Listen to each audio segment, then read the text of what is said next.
Assalamu alaikum. This is a complete guide on how to start your very own Halal AI web design agency and sell your first website from scratch with zero coding and zero experience required. Now, I've used this exact business model myself to generate over $500,000 while still being an imam at my local masjid, alhamdulillah, and I'm still running my agency till this day. But I wanted to see if it would work for others as well. So I went ahead and taught over 600 Muslims across the world who were working 9-to-5 jobs. They had families to provide for. They knew nothing about building websites, marketing, or even how to run and operate a business. And as of today, they've made over $110,000, alhamdulillah, and this number is still going up. Now, I know there's a lot of similar courses out there, but let me be brutally honest with you for just a minute. They pretty much all have haram elements involved simply because the person teaching and going across all these business models and tactics isn't a Muslim. So here's a plan for you. I've split the course into 4 levels. First, I'll go over the mindset and what I like to call my specific unique 3M system. If you're Muslims,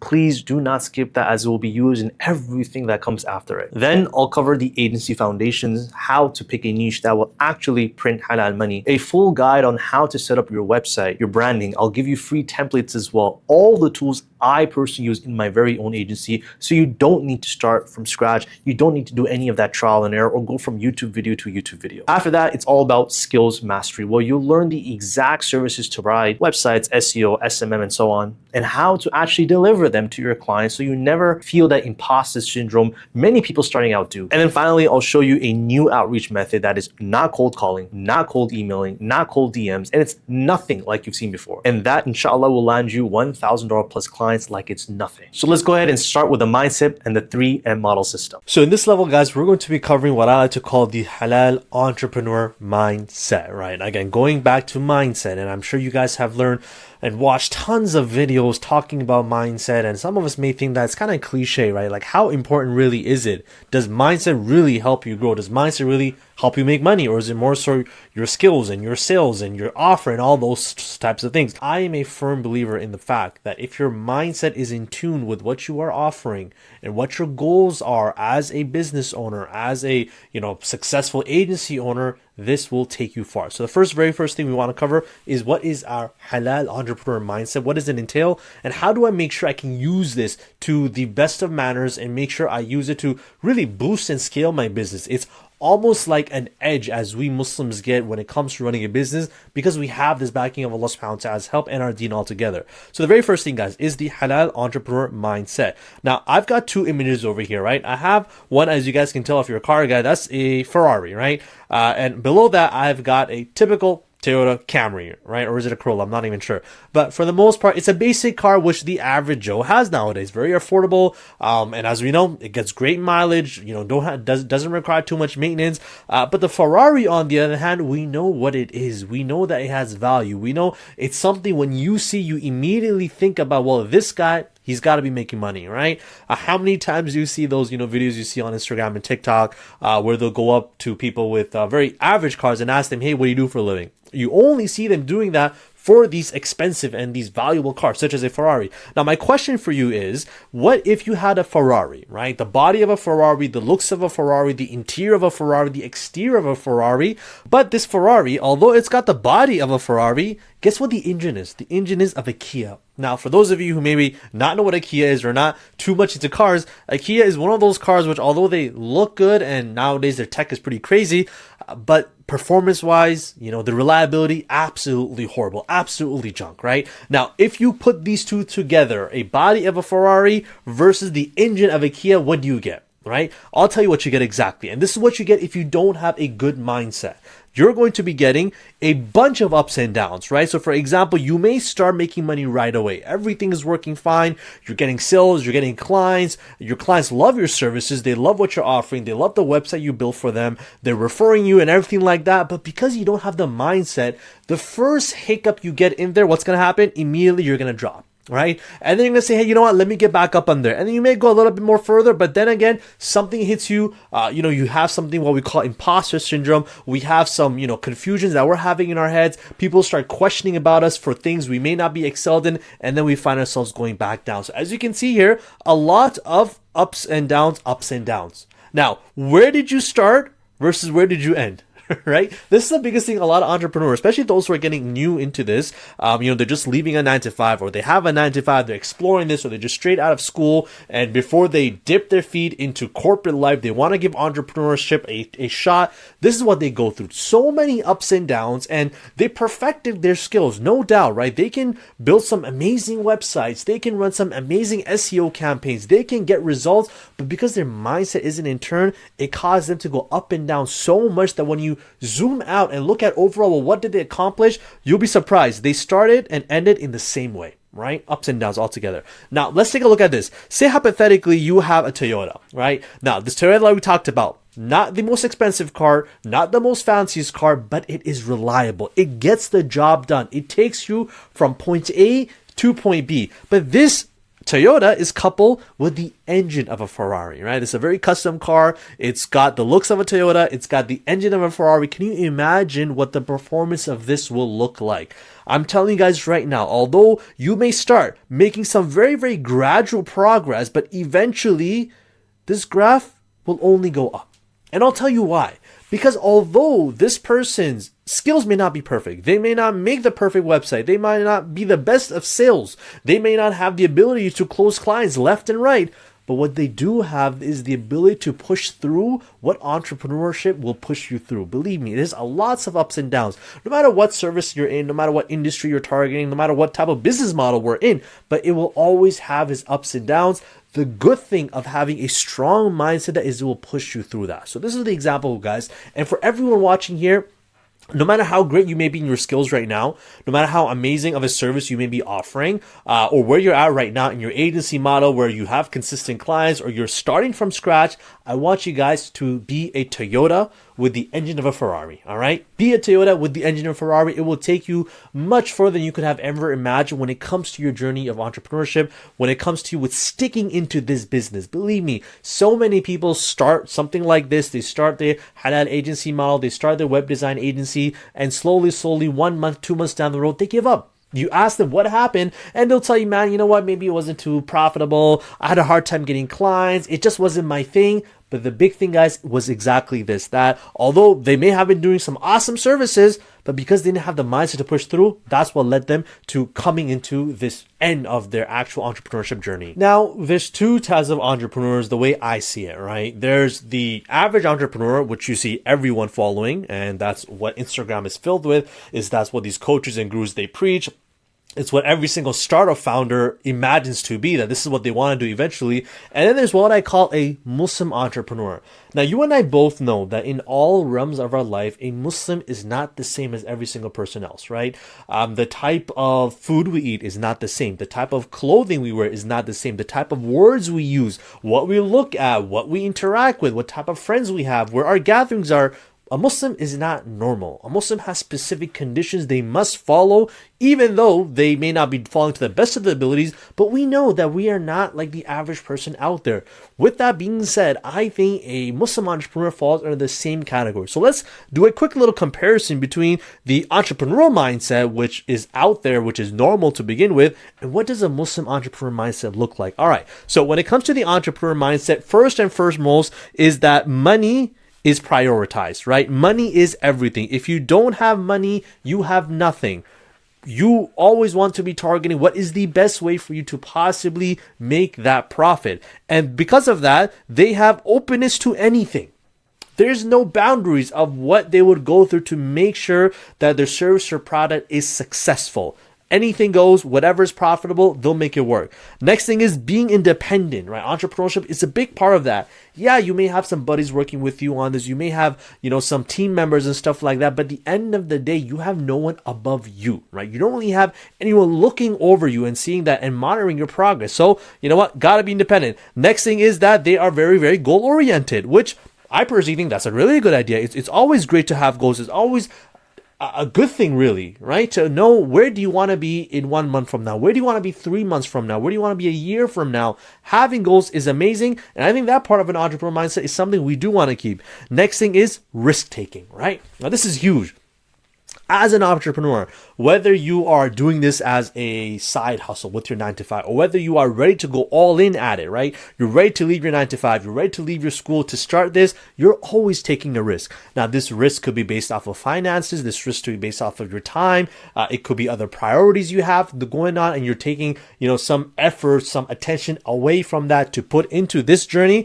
At the end of the day, there will always be some risk involved at the typical entrepreneurial mindset. Now, what about a Muslim entrepreneur mindset? What makes that different? First and foremost is, guys, and as you're going to see me reiterate in this entire program time after time, is that we want halal money over everything. It does not matter what type of client is coming over to me. But if I know this client is going to be asking me to work on a product or service, which I can't do so because my deen does not allow me to do that, I don't care. I don't care. This is a $20,000 client. I am going to say no to them, or I will come up with whatever excuse, under the sky to make sure I don't work with them, right? It's not just about the money. It's always making sure that it is halal money. And part of that, as you guys will understand in this program, we want to make sure we work the permissible types of clients, which not only will be profitable, but also will be pleased to Allah subhanahu wa ta'ala. So that's number one. Real quick, if you're finding this useful so far, I'm doing a free live workshop this Ramadan where I'll cover all these topics in so much more detail, give you a whole roadmap on how to land your very first $1,000 plus client. Now, tickets for this workshop will be limited, so click the link in the description or the pinned comment and register for free now. Next thing is the ideas and tactics we use are within the boundaries of Islam. Not everything goes. There may be some sort of niche. There may be some industry that I think, hey, if I work with them, they'll be easy to close. They'll be all over the place. They have money to spend in this, but will I work with them? No, right? We want to be very, very careful that who we're working with, what type of ideas we're using, what type of marketing tactics we're using, all need to be permissible. Next thing is seeking assistance from the creation and the creator. A Muslim entrepreneur is not egotistic, not at all right? Yes, we're our own boss. Yes, we make our own money, but at the end of the day, we know Allah will always be watching us. We know Allah will be overseeing every single decision we make in this business and in our journey. Another thing is, if we need to seek help from the creation, this is a noble thing to do so, right? Our deen does not talk about independence. Even if we look at the hereafter, guys, shifting our view here from our worldly life over to the hereafter, we understand that on the day of judgment, Allah subhanahu wa ta'ala will not only ask us about you, that did you pray your salah, that did you stay away from haram, did you make sure you did all your obligations, you'll also be asked about those around you, right? So with that being said, I want us to look at that in this world too, that if we ever find in a way where we can benefit people around us, or we can seek their help on our business side, definitely an entrepreneur as a Muslim should be doing that. Next is we have deen-oriented goals.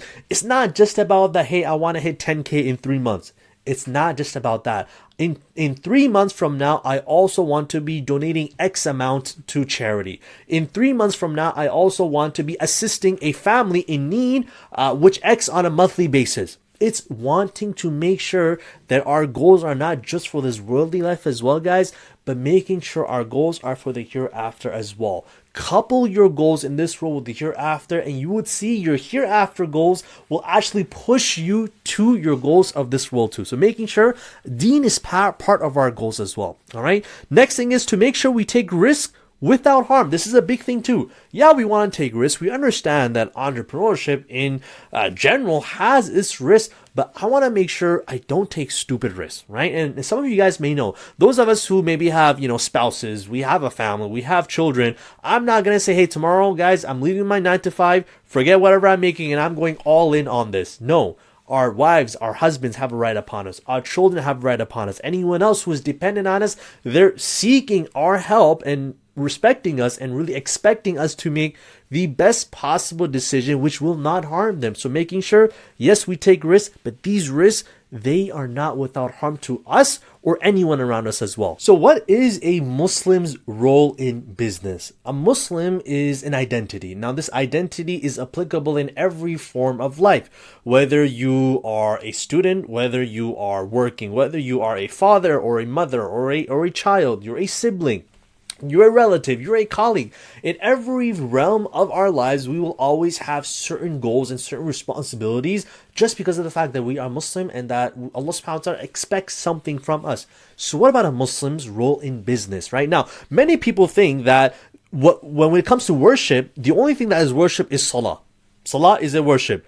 Reciting Quran is a worship. When it comes to me giving charity, this is a form of worship as well. But what many Muslims forget is that we can make every aspect of our life, from what we do in the morning till the evening till the nighttime, can all be a worship if it is done correctly, if it has the correct intention as well. So what also is worship, what many people don't know, is you actually providing for your family. You providing for your family. You working that 9 to 5. You going to school to pursue that degree in order to have an income. This is worship as well. Again, if you're doing it for the right cause, if you're doing it to provide for your family, if you're doing it to give in charity, all of these things end up becoming a worship as well. When it comes to you doing grocery shopping, this is also a way for you to be involved in worship, that you make the intention, the reason why I'm going to Walmart right now is so I can put food on the table, is so I can get groceries for my family and they can feed. This is a noble worship as well. Next thing is doing the smallest of things, helping someone else in your community, in your role, in your family, just making the intention you're doing this to please Allah subhanahu wa ta'ala.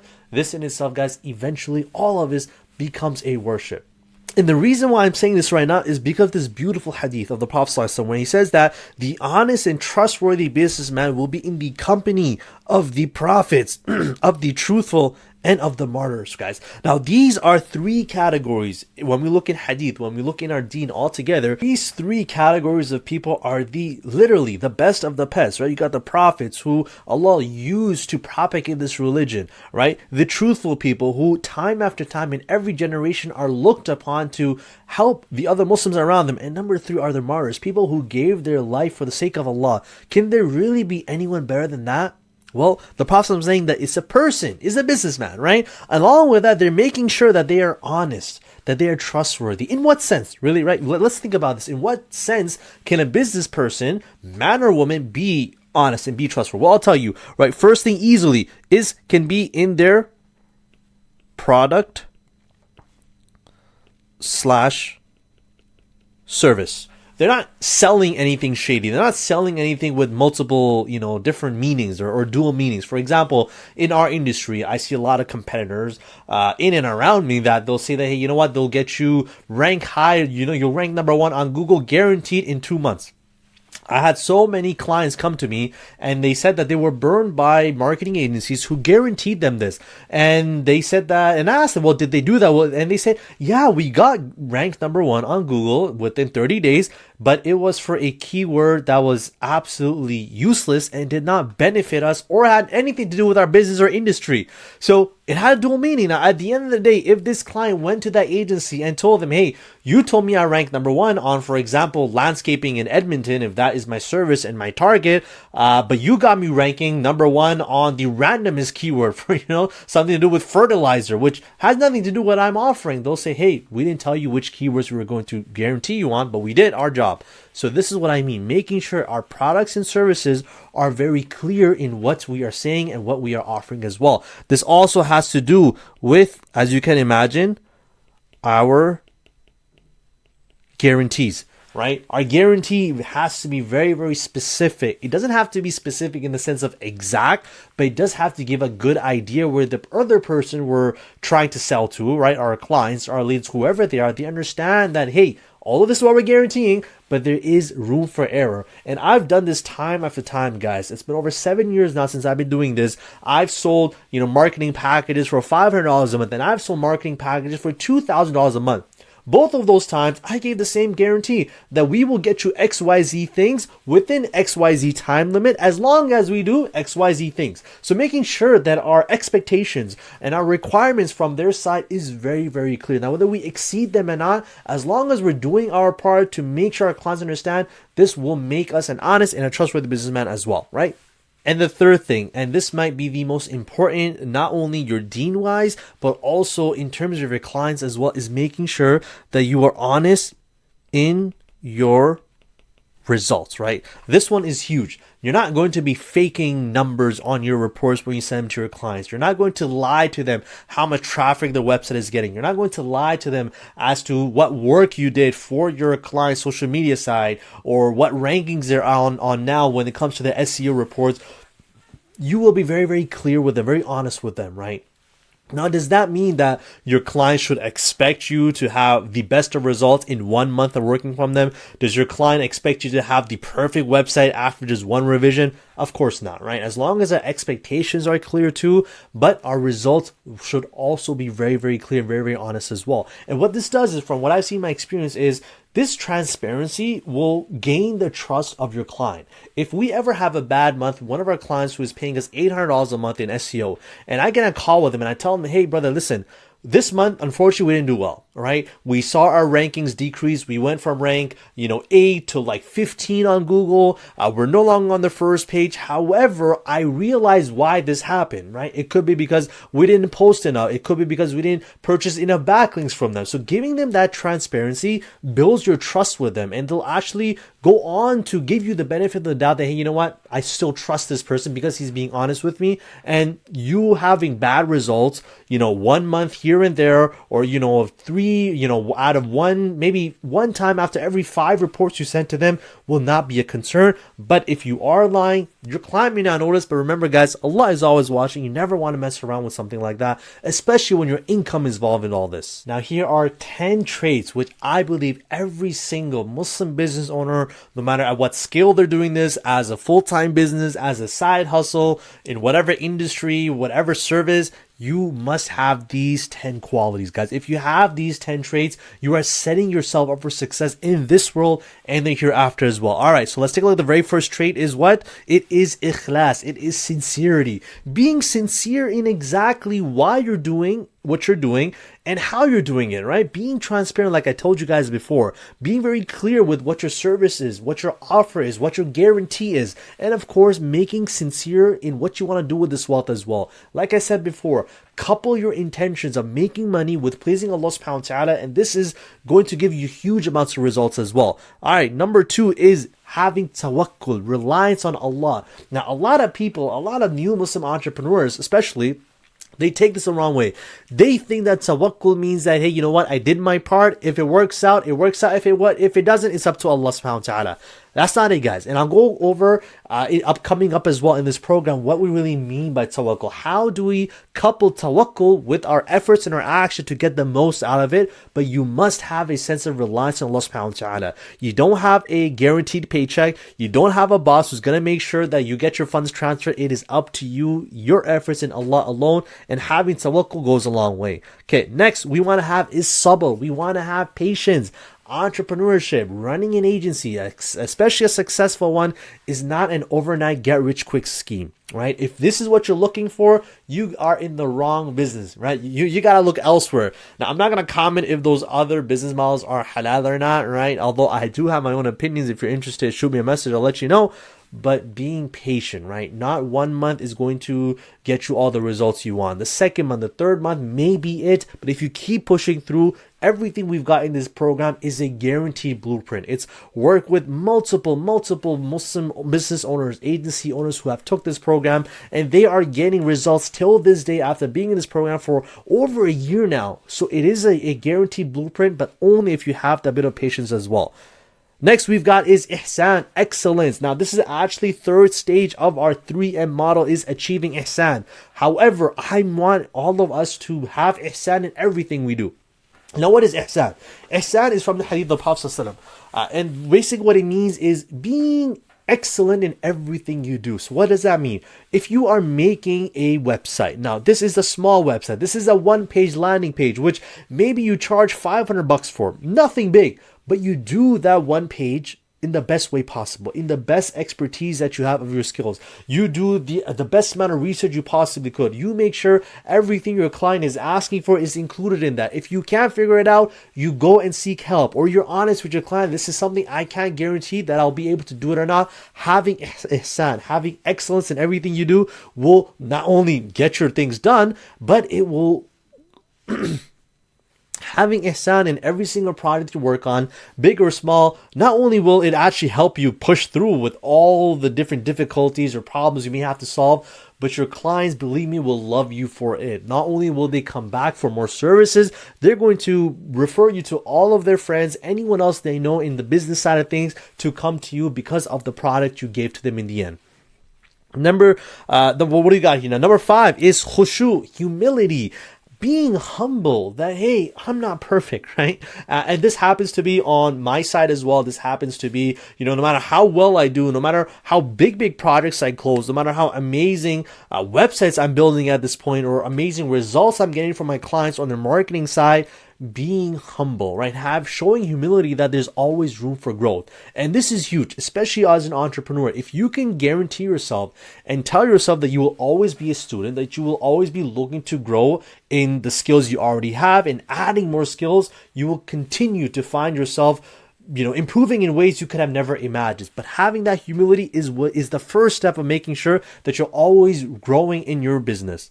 Next we got is sidq, being honest, right? So we've already talked about this, right? That the Prophet mentioned a person who is like this, a business owner who has trustworthiness and who is truthful, they're in the ranks of the prophets, right? What could be better than that to be on that same level in this world and the hereafter as well? Getting the same rewards that they could possibly get is huge for you.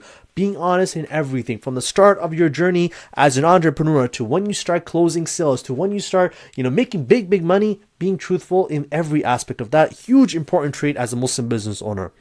Next we got is sadaqah. Guys, I'm telling you right now, if you can make sure that with every project you close, set a percentage aside that you're going to give in charity, right? Now, this can be a charity of your choice. This can be to your local masjid. This can be a cause which is dear to you, but have a percentage that, no matter how much I'm making, how much I'm taking home, this percentage is not for me. This is for Allah. And you give that in charity immediately. It's going to bring blessings into your business like you could never imagine. Next we've got is amana, right? Trustworthiness. Guys, I'm telling you right now, you will be working with business owners who have no idea how any of this works. They will tell you, hey, you know what? I need a website. Now it's up to you to build him a wonky, nasty, unresponsive website with horrible graphics and there's errors and buttons aren't working. And they would not even realize. There are clients like that you will deal with. But is this amana? Is this trustworthiness? Of course not. When someone is paying you for a service, when someone is agreeing to what you are telling them, making sure that the trustworthiness is there from start to finish. Whether our clients understand what's going on or not, we need to do our part. Next we got is adab, good manners. Believe me guys, as a business owner, as an entrepreneur, you will be dealing with clients and customers you wish you hadn't, right? The way they speak to you, what they're expecting, right? How quickly they want results is not possible. It's not feasible. But does that mean you should take this in a wrong manner? Does that mean you should start swearing at them? Does that mean you should start ignoring their messages, blocking them? No, of course not. Have good manners, even though they may not get the results they want. But if you keep good relations with them, and this has happened to me multiple times that I was not able to provide the results that they were expecting for and that they were hoping for. And I apologize to them, but later on, they still refer me to other people because they know that, hey, although I may not have made it work for them, but they know my service offering can work for other people. And because I had a good relationship with them, even if we ended off things and it couldn't work with them, but they still refer me to others. So this is huge, guys. And guys, the last one, and this one is huge. I'm telling you guys right now, we're going to talk about this, a lot throughout every aspect of our topic, even when we're learning our services and skills and we're talking about sales and closing clients, is taqwa, consciousness, being consciousness that Allah is watching you from the very, very early stages of your journey. Then when you are choosing out even your name, right, your agency name, and even when you're building your own agency website, is being conscious of Allah subhanahu wa ta'ala, that Allah is watching your every move, right? And this moves that you do make your business will affect your income. That income will affect, your barakah that you have in your life. It's going to affect the people around you. It's going to affect your family members, your parents, and everyone that is exposed to you. Taqwa is what makes or breaks you, right? And we know the Quran is filled with ayahs talking about taqwa, right? And وَمَنْ يَتَّقِ اللَّهَ يَجْعَلْ لَهُ مَخْرَجًا. Beautiful in the ayah we see is that whosoever has that taqwa, Allah will find a way out for them. If you have a month where you're just not getting clients, right? Or you're getting leads, but you're not able to close them, or you're stuck on a website project, there's a deadline coming up, you don't know how to go about it, keep your taqwa there, and Allah will show you a way out which you have never imagined. Time after time, this is something that I figured out myself, that I've seen it happen in real time, and I'm guaranteeing you this with you guys too. Keep that taqwa there. Know Allah is watching every move in your business and in your life, and watch how all these problems, they go away like that. We all know the huge part our intention plays in every realm of our life, even when it comes to our religious matters. For example, if you give any amount of charity, big or small, but your intention is to please Allah, then you will definitely be rewarded for that, upwards to maybe 700 times according to one hadith. However, if your intention is to show off, to show people how big of a donator you are, how much generous you are, then even if that may be $1,000, but the eyes of Allah, that charity means absolutely nothing. And I want to share with you guys another beautiful hadith, and we find and one lesson that we can take out of this as well. So this is a very famous hadith. I'm sure we've heard this before, and this is narrated by Umar al-Khattab anhu. He says that the Messenger of Allah sallallahu alaihi wasallam, he says that actions are buts by intentions. We understand that, right? Every single deed is based off of what intention you had. And he says that, and every man shall have only that which he intended. And we're going to focus on this later on. He goes on to say, and whosoever migrates for Allah and His Messenger, then his migration is for Allah and His Messenger.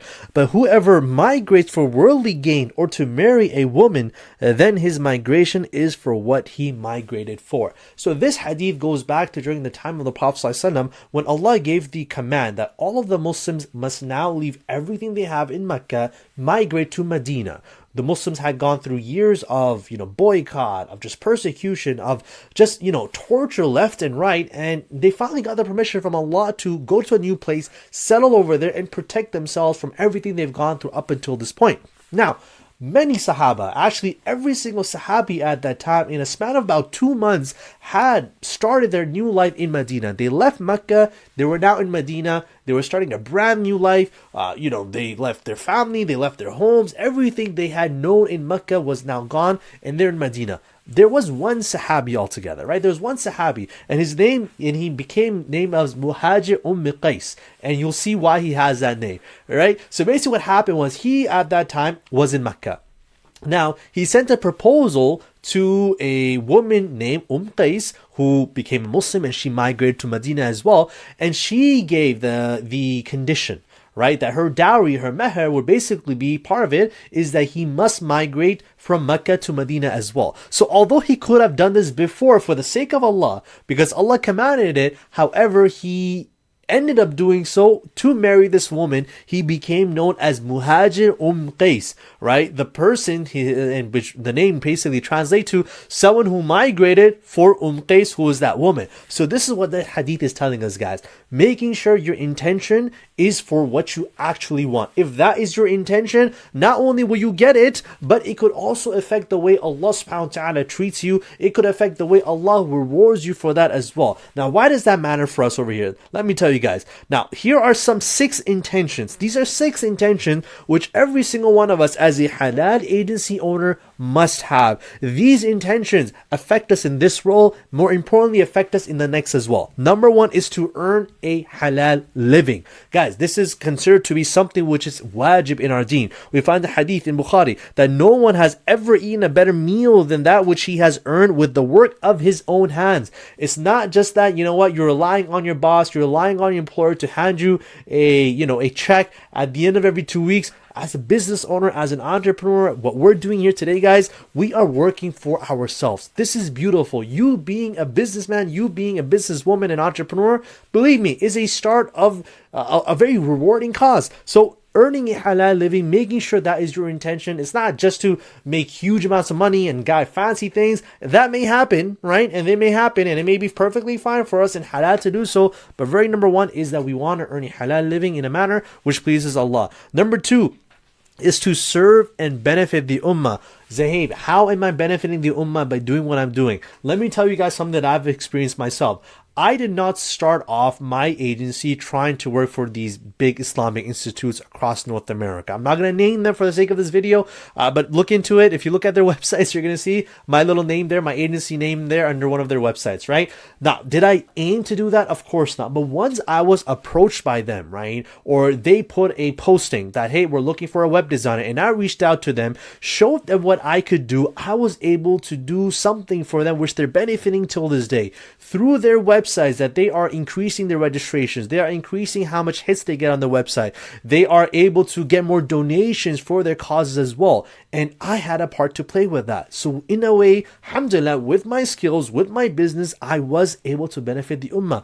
This is something I want you guys to think about as well, right? That inshallah, when the time does come, when a masjid does approach you that, hey, they need help with their website, you're going to be there for them.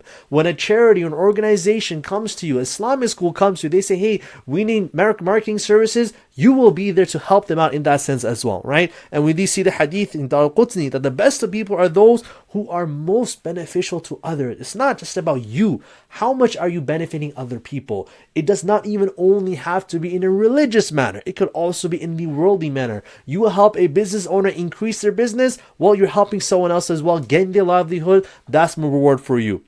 Number 3, to uphold Islamic values in the marketplace. This is also my intention, right? We see the hadith in Tirmidhi that the honest and trustworthy merchant will be with the prophets, the truthful, and the martyrs. Make that your intention for being trustworthy, even if it means that you are going to lose a client. Sometimes you will have some leads, you're talking to them on the phone, and they will ask you, hey, everything sounds good. Do you have experience in whatever services you're talking about or working in this specific industry that I'm looking for? And you will be very inclined to say, yeah, I've worked with it before. No worries, it'll work out. But you haven't. Be honest with it. You may lose a client or you may get more questions. It's not worthwhile, guys, to mess with your intentions here as well. So make sure you are upholding those Islamic values. You may lose a client, but you will never lose the barakah in your business. I guarantee you that.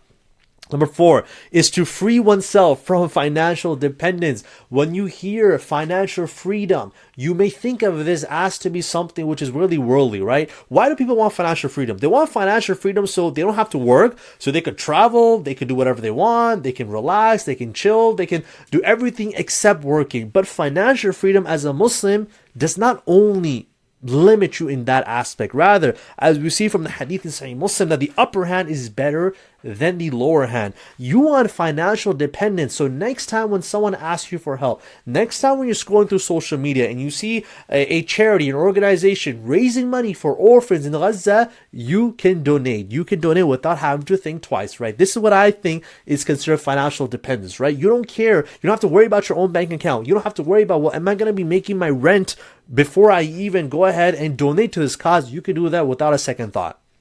Number 5 we got is to gain barakah and Allah's pleasure. This is huge, guys. With your business right now, it's not just about making money. It's not just, to provide a food for your family or to survive for yourself. It's also to get Allah's pleasure. And how does that happen? We talked about that before. Making sure you do everything in a way which is pleasing to Allah. Your offers, your services, who you work with, how you work with them, what results you show them. Everything you do in your business, if it aligns with what Allah wants, then the pleasure, the barakah of Allah will be there. Now, I want you as a new agency owner or as an agency owner who's already been operating for some time, but you're looking to grow, brush up your skills and increase your monthly revenue, is to come up with your own personal intention. Now, I'm going to go through these steps, and I want you at the end of this level to go ahead on our school community and make a post there with your personal intention. Now, in your personal intention, I want to see 3 things. Number 1 is your why, right? Who are you doing it for? What are you doing this? What do you want to achieve from this? Now, your personal intention could cover many things, right? It could cover, for example, that you want to provide for your family. It could be that you want to add an extra income. Whatever your why is as to why you're doing it. But remember, guys, it's not just when it comes to your worldly life, but I also want to see something related to your deen too. Remember, always couple your intention if this world with the hereafter as well. Next, I want to see your how. What are you going to do to make sure that happens? And in your intention, of course, again, bring in your deen in there too, that you want to do this in a manner which is, of course, pleasing to Allah. That's just one aspect of your intention of how you want to do it. I also want you guys to go ahead and talk about which, possible service you want to offer. Which service do you want to excel in? Even maybe which niche or what industry do you think is profitable for you that you can actually show your services to. And number 3, guys, of course, is your goal. And goal, again, 2 parts to it. Deen part and dunya part. Your deen part could have anything to do with the fact that, hey, you know what? You don't want a 9 to 5. Right? You don't want to be spending hours for a job or in a corporate lifestyle which is un-Islamic. You don't like it. This is going against your faith. You have a hard time, keeping your gaze low or getting permission for salah or having, to get your Eid off, to, take your Jummah off, whatever it is. Make it, of course, along with your dunya wise, and also how much do you want to make? Right? Have that aspect there as well. Have your goal too. So I'm going to show you guys what my intention right now as we speak is, and you guys will get a better idea of what I'm looking for. This is my intention here, right? And I'll break this down for you guys. So my intention really is, let me get my pen to work here, is that I am running this business to be able to fulfill my duties as a husband and father, right? For me, that's huge. Providing for my family is probably that helps me going day by day, that makes me wake up whenever I need to, that lets me stay up at night if I'm trying to figure something else. This is what lets me keep going, is the fact that I want to fulfill my duties as a husband and father. And how am I going to do it? Well, I'm going to do it in a manner which pleases Allah and gives me control of my time. I think that's huge, guys. The fact that I am able to, and again, alhamdulillah, this is huge for me, that for example, right now it's the summertime. And as we understand, Fajr is really, really early, especially where I live, right? Fajr time comes in about 3:30, and it ends by 4:30. The fact that I may be able to stay up until Fajr, which happens at night sometimes, and then, you know what, maybe I'll start working around 10 a.m. Not a big deal for me, is the fact that as long as I'm not missing my Fajr, I have that control of my time, that I can start my work, I can start with my day, whatever I need to do with my work, my projects, leads, responding, whatever it is, reporting. I can do this when a time that befits me. That is huge for me as well. Next thing, and how am I going to do this? I'm going to do this by providing the best service, the results to my clients, and grow my business to $50,000 per month. That is my goal right now. And inshallah, my goal is to have this done by the next 3-4 months. I'm thinking about that, the way the agency has been scaling. We will get there by then, inshallah. But that's my goal right now, right? But again, do you see something I did in my intention here? I brought up my deen first, and then I brought up my dunya. I talked about how I'm going to do this in a manner which is pleasing to Allah. I talked about how I'm doing this so I have control over my time with the example I gave you. And in all of that, I want to grow my business to $50K per month. Also, I will also donate 5% of my monthly profits in charity. And this is guaranteed from me. And again, I've already told this before. I recommend you guys doing that. Maybe do it for your monthly revenue, have a percentage. Maybe do it per project, have some sort of percentage that which goes to the charity immediately. That percentage is not for you, that's for Allah's cause. And this is, inshallah, I've been doing this for years, and I hope to keep continuing this as well. And maybe, inshallah, one day increase my 5% to 10% because I want to give more than I actually keep. So this is my intention. So guys, at the end of this level, one of the requirements I'm going to let you know is you have to show your intention. Why are you doing this, right? And I want to work with those people as well who have that intention to not just make money and not just be rich, right? Because we understand that that's nothing at the end of the day. This is just a small tool. Wealth is a tool for us to take us to the hereafter, but couple your desire of wealth with something that'll benefit your deen as well. And let's see that as well. Let's see that on school. And I want to see that on my messages as well. Let's see what you guys have to say. The next point I want to cover, which relates huge with your mindset as, again, both a Muslim as an entrepreneur, is balancing between tawakkul and action. So I built out a framework, which I think if every single entrepreneur who's a Muslim puts this into effect, I think they'll never have any problems adjusting between, how much am I supposed to do and how much should I leave it to Allah. So let's take a look at what is tawakkul exactly, right? So tawakkul is relying solely on Allah to rectify your matters. So this could be the fact that, you are now revamping your agency website. You feel that your website has been lacking in certain qualities, in messaging, in visuals, in responsiveness, and you say, I gotta fix this. Now, are you going to leave it solely to Allah that you wake up the next morning after, praying some tahajjud and your website is automatically done? Of course not, right? So that's on one side. On the second side is that we have action. Action means relying solely on your ability and skills, connections, etc., whatever it is, to get the job done. And once I realized that I need to balance between the two, balancing tawakkul and my ability to provide action as well, I found the perfect mix, and I was able to not only get things done, but do so in a manner which I was never stressed about, because I knew that I could only do so much. As a human, I'm limited in my abilities, in my skills, in my expertise, in how much I can actually do on my end. The rest is to leave it to Allah subhanahu wa ta'ala. So this is what I call balancing between my tawakkul and actions. So because of that, this is a 3-step framework that I built out. And this 3-step framework, guys, goes as follows. Number one thing you want to do is outline all of your tasks and problems at hand, right? So now these problems, they can be big, they can be small. I don't care. Write them down. These problems can relate to with your business, or it could relate to clients themselves. Right? Any type of business or any type of client issue that you're having, I need you first to figure out, well, what is it actually? Now, this step can mean doing some research. This can mean asking for help. This can also mean, getting someone to take a look at it and seeking out, for example, to me, send me your problems and let's figure out, well, what is it exactly which you are lacking and which you need to improve upon.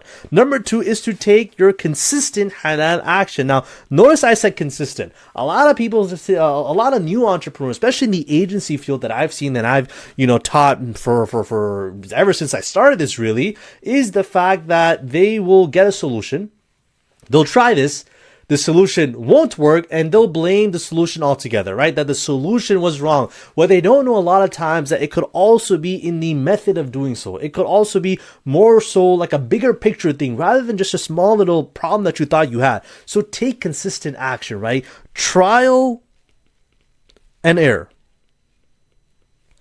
You will befriend these two things, right? As an entrepreneur, nothing is perfect. Believe me that your first website that you make for your agency will never be the same website you keep a year from now. You'll always find yourself to improve on that too, as long as you are taking your consistent action, right? The first method that you learn of getting clients, which we're going to talk about in our upcoming levels as well, will not be the only way you're going to be generating clients, 3 months from now. You'll always be looking to improve and find new ways to do so. But as long as your actions are consistent and they're halal, of course, you'll find yourself finding a solution to. And then number 3, guys, is to submit the outcome to Allah. What do we mean by submit the outcome to Allah? What that means is, after I've exhausted all of my resources, right? I did what I could, or maybe I did all my research, I asked for help, I even maybe paid someone, I hired someone else to do this type of, solve this problem altogether. After this is done, now I leave the outcome to Allah. Right? And the way this you'll really embrace this, guys,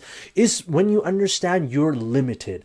You're limited in every aspect of your understanding, of your skills, of everything you can actually accomplish. Allah is not limited in anything. Allah can find a way out in your solution, in your problems, just like that, in a way you could have never imagined. So do what you can, leave the rest to Allah.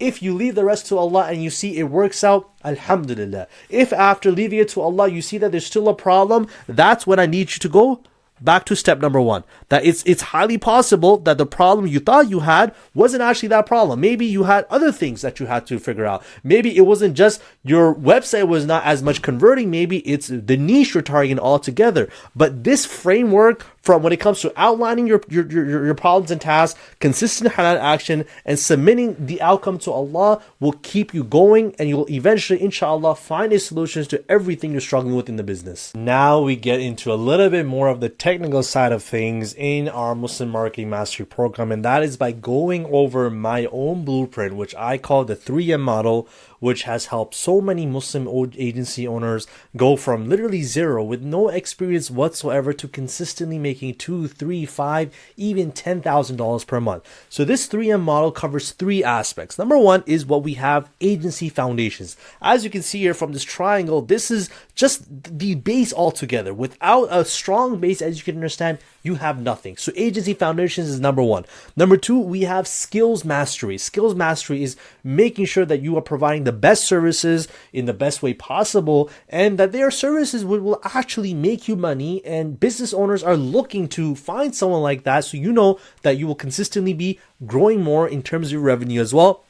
And number 3 is achieving ihsan, meaning achieving excellence. And this is where we talk about scaling, hiring out, and creating SOPs, and overall just having a blueprint of a business which runs on autopilot. And as you can see here, guys, depending on how much work is required, you will be doing that much thing. So as the triangle goes up, you will find yourself doing less and less work. But the beginning stages of agency foundations, as we're going to go through in the upcoming level, has a lot to do with it. All right, so let's take a look at what do we mean by agency foundations. So agency foundations covers just the basics, right? What you need to operate as a web design and marketing agency owner. So the first thing you need, as you can imagine, is a name and logo. Now, some of you guys may have already had that, right? Some of you guys may have your agency name already. Maybe you guys already have a logo. Maybe you're operating with, 1 or 2 clients here and there. If you're happy with that, and you can send that over to me on School, send me a private message and we can talk about this as well. We can discuss branding. If it's good with it, awesome.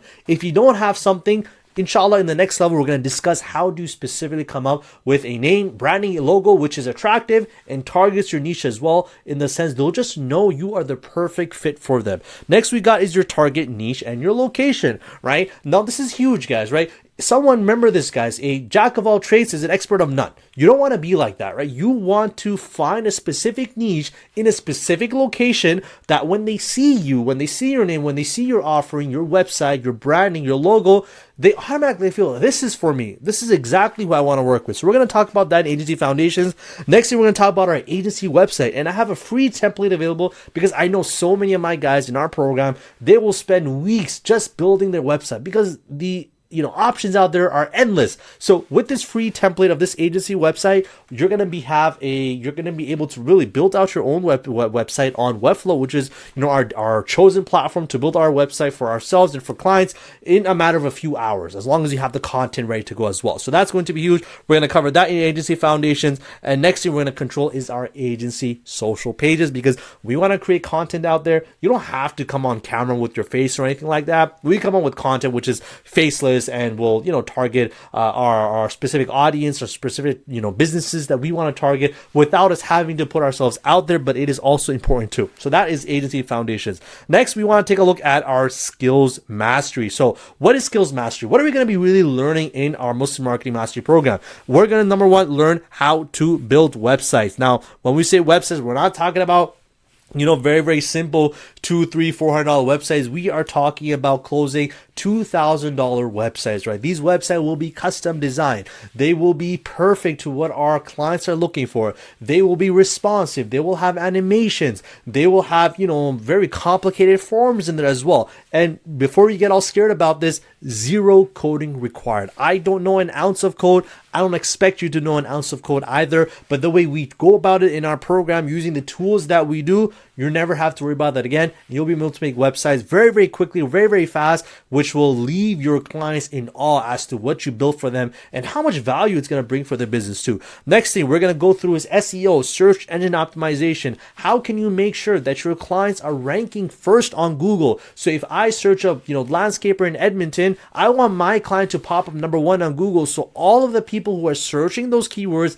go to him and they book appointments and they, and they get their services done by him as well. So that's SEO, SMM, which everyone out there is doing so. But how do you do it in a way which is actually profitable and gets results for our clients, right? So social media marketing, we'll go about that as well. Also, I'll cover some additional services which you can choose to learn and offer on your own. And a lot of these have, a lot of, benefit and profit in there as well. The margins in there are huge, such as PPC, meta ads, website maintenance plans too. Next, a big thing, which is huge. We're going to cover sales. How do you talk to your clients in a way where they will be begging for you to take them on as a client? How do you go about any of their objections that may have for pricing, for services, for guarantees? Figuring out all those technicalities. When you become a good salesman, guys, believe me, you can sell anyone to anything. So that's going to be a huge topic as well in skills mastery. And a big one is finding clients, right? I don't expect you guys to, do cold calling, cold emailing. Never. I've never done that myself. I don't expect you to do it either. So how do you find clients without doing all that? Inshallah, we're going to cover that in skills mastery. And the last stage of our 3M model, as we covered, is achieving ihsan, achieving excellence. So we're going to talk about scaling. When do you scale? How do you scale? Building a remote team. Where do you find these, remote workers who you can, pay for to do a lot of your projects for you, and also not have to worry about your margins and not have to worry about, are they going to do a good job or not? I'll share with you all the websites, all the resources that I do to find and build my own remote team that I've done already. SOPs, standard operating procedures. You're going to be able to create an SOP, which you can take ahead, give to the people you hire, and they will be able to run that exactly how it is and, run your agency for you. So your agency is basically running on autopilot without you having to worry about anything. How do you build irresistible offer? An irresistible offer will basically be something that your clients will be stupid to say no to. So coming up with an irresistible offer is huge for your scaling. And next is roadmap to leaving your 9 to 5. Now, this is the one that excites me the most, is when I hear our students in our program talking about how, they're considering. They may not make that decision, but the fact that they're able to consider leaving their 9 to 5 to pursue their web design and marketing agency full-time is huge. And I have an exact roadmap, which you can take, what steps you can take, how much cushion do you need, what level of risk should you be looking at to make sure that when you are considering making this step, this huge decision, that it's not gonna, end up hurting you in any way as well. So that's achieving ihsan. So this is a 3M model, guys. It guaranteed to work as long as you follow these steps, as long as you track your progress and report to me, let me know how you're going on about this. Inshallah, you're guaranteed to see results. So that's level 1, mindset and the 3M model completed. Allahumma barik. By the way, I have a completely free group with even more courses like this, with an active community of Muslim entrepreneurs like yourself who want to make halal money online. And it's a completely free gift from me, so go click on that link in the description and sign up if you want to join, inshallah. And now that you have the right mindset and understand how the 3M model works, let's move on to level 2 of agency foundation. So you can pick your niche, set up your website, and get all the tools ready for you to print halal money, inshallah. In this level, we will cover a lot of the technical side of things, but mostly a huge focus on the first stage of the 3M model called agency foundations. And this is the base layer of your entire business model. If you can make sure that you spend a little bit of time in research into building up a solid foundation for your agency, and we're going to cover things from branding to your agency website. You'll even get access to my free Webflow template, which you can clone and build that on your own, and along with understanding what tools you need to use and sign up for to operate your business. This level will give you a full-on idea of what to expect as an agency owner, and from there onwards, we're going to start working on brushing up our skills, becoming expert web designers along with marketers, and then moving on to signing clients and getting paid. So if you've been waiting for the technical side of things, this is it. So let's get started with agency foundations. All right, so here we are with agency foundation. And as you can see here from our triangle for the 3M model, we are covering the very, very first basis of our entire agency model, which is agency foundation. So if you fall into any of these 4 categories I've got right here, agency foundations applies to you. Now, I do understand a lot of you guys are coming from different realms. Some of you guys are bare bones basics. Some of you guys have been operating an agency. So I'm trying to make sure that this level covers everyone and anyone who has any experience with web design and marketing or running some sort of digital marketing agency here. So this agency foundations, this level 2 will apply to if this is your first agency ever, meaning you've never had any crack at learning web design or learning any sort of SEO, SM, and so on and so forth, and offering this as a service, or you've tried before and you failed, right? Now, this could have been for multiple reasons, right? It could have been that you just didn't think it was worthwhile, you had a hard time getting clients, you didn't understand the model, pricing, offer, whatever it is, but this still applies to you as well. Or you have an agency right now, which you've set up for yourself, but you're not sure what skills you want to bring into it. Because digital marketing, understand, is a huge ocean of services out there, but certain services, which I've seen from my experience and with the mentors I've worked with, are not worthwhile for your time, nor are they scalable. We want to find those services which not only are worth for us to give to our clients and they'll be happy to pay for us, but they also bring that value to the clients so they continue paying us for that as well, and we can increase our pricing for them too.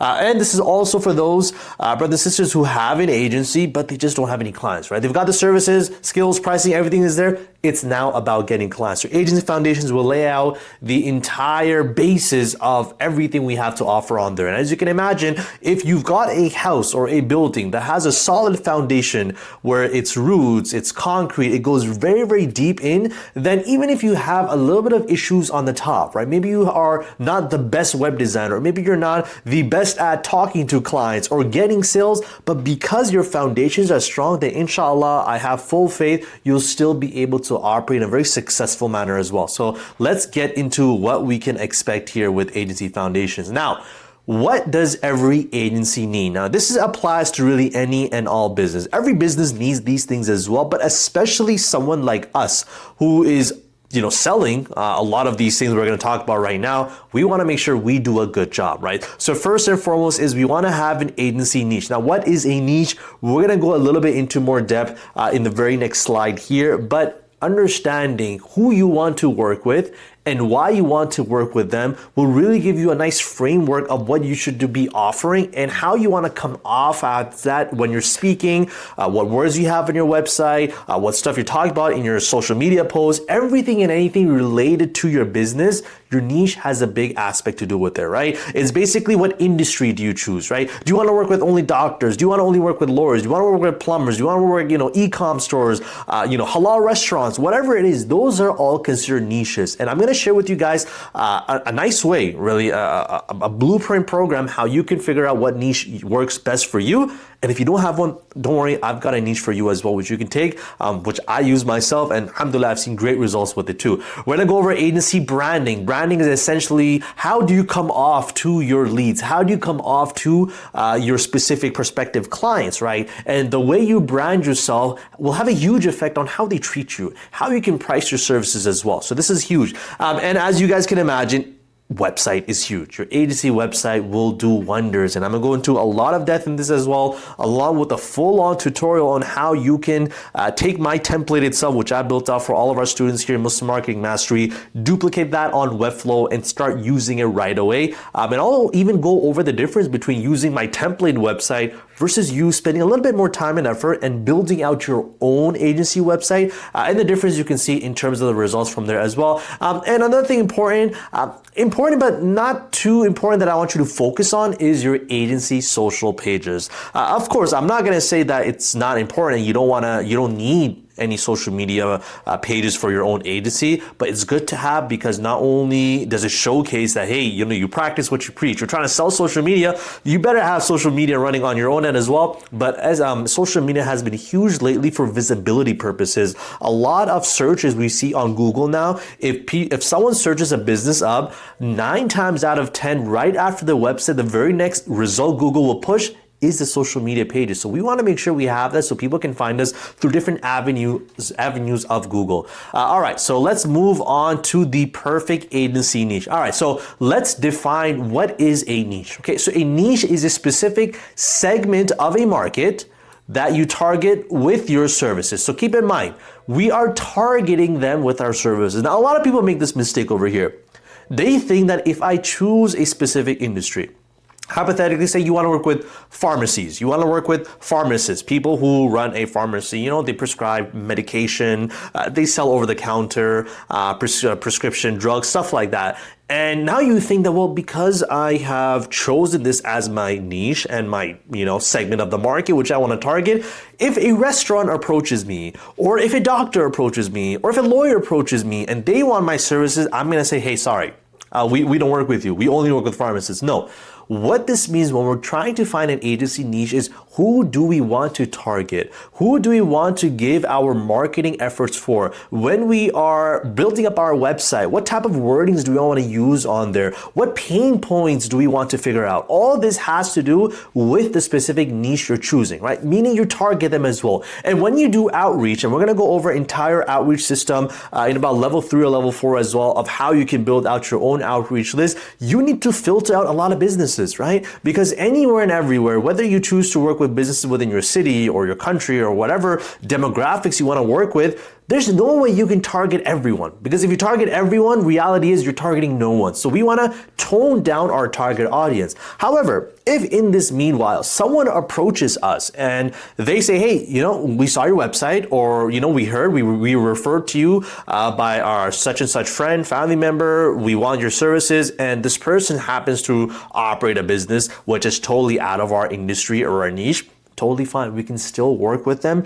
The only difference is, who do we put our focus on in terms of bringing them in? However, if they come from anywhere and everywhere, Bismillah, we'll take them, we'll work with them. Okay, so let's take a look at it in a more visual sense of how a niche actually looks like. Now, say hypothetically you have no niche, meaning you're not working with a specific type of businesses. So in this situation, so this is you right here. You're that little one circle.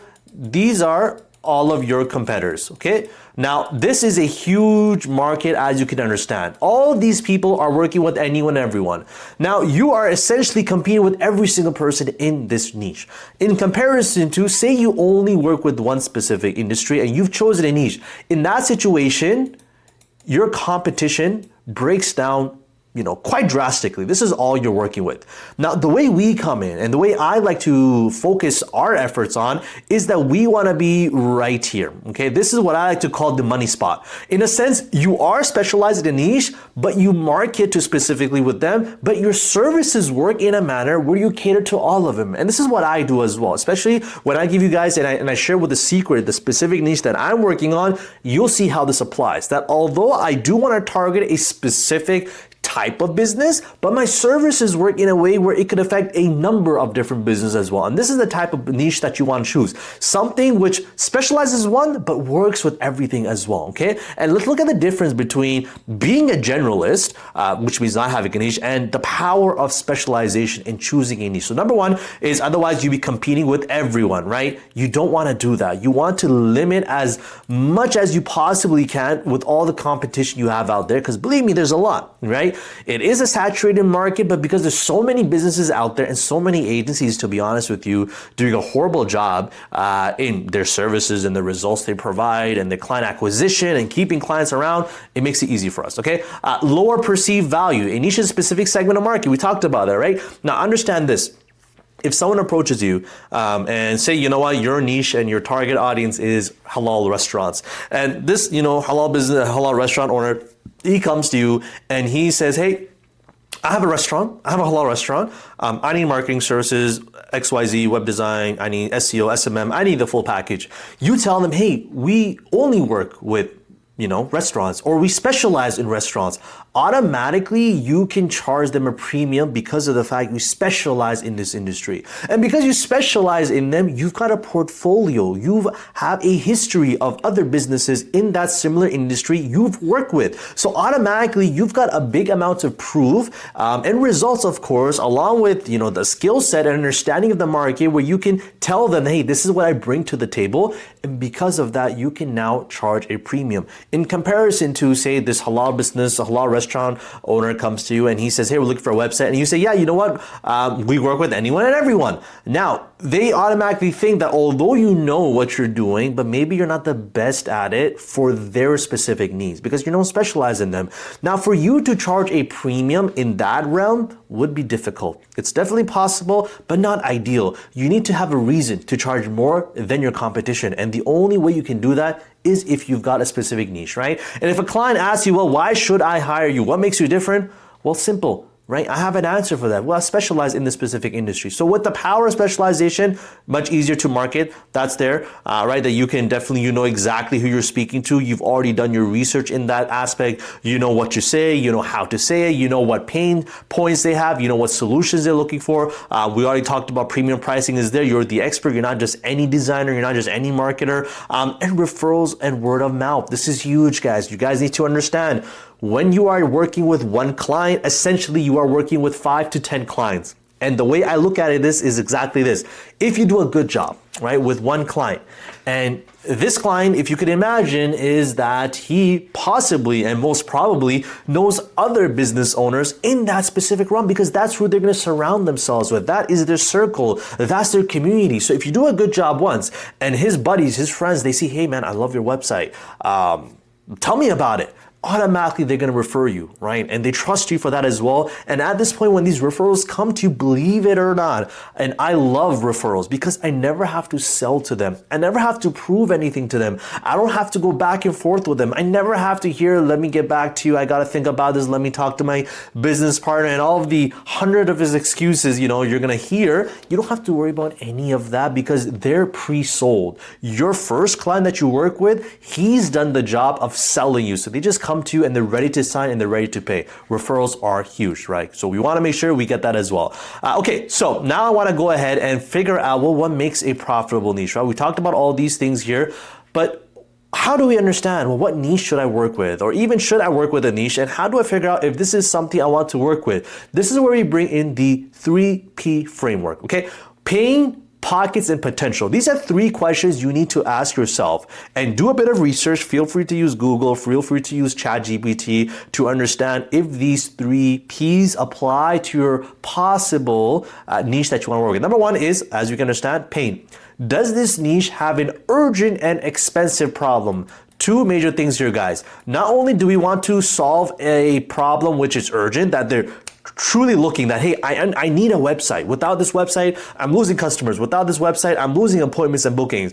And they understand that because of this problem, I'm losing a lot of money too. That if I did have a website or if I did have SEO, I could have possibly booked in, 5 more clients on a monthly basis. But because I don't have that, I'm losing out on possibly $5,000 to $10,000 month after month. This is the pain that they're looking for. Number 2 is that pockets. Do they have the budget to pay for premium services? And guys, this is huge when you are looking for a niche, when you're looking for a specific industry.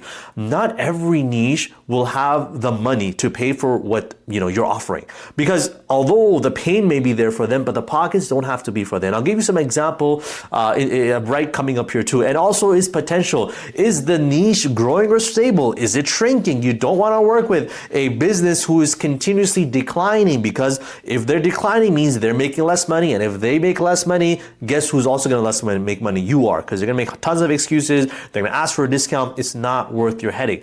Let's take a look at a very, very practical example here.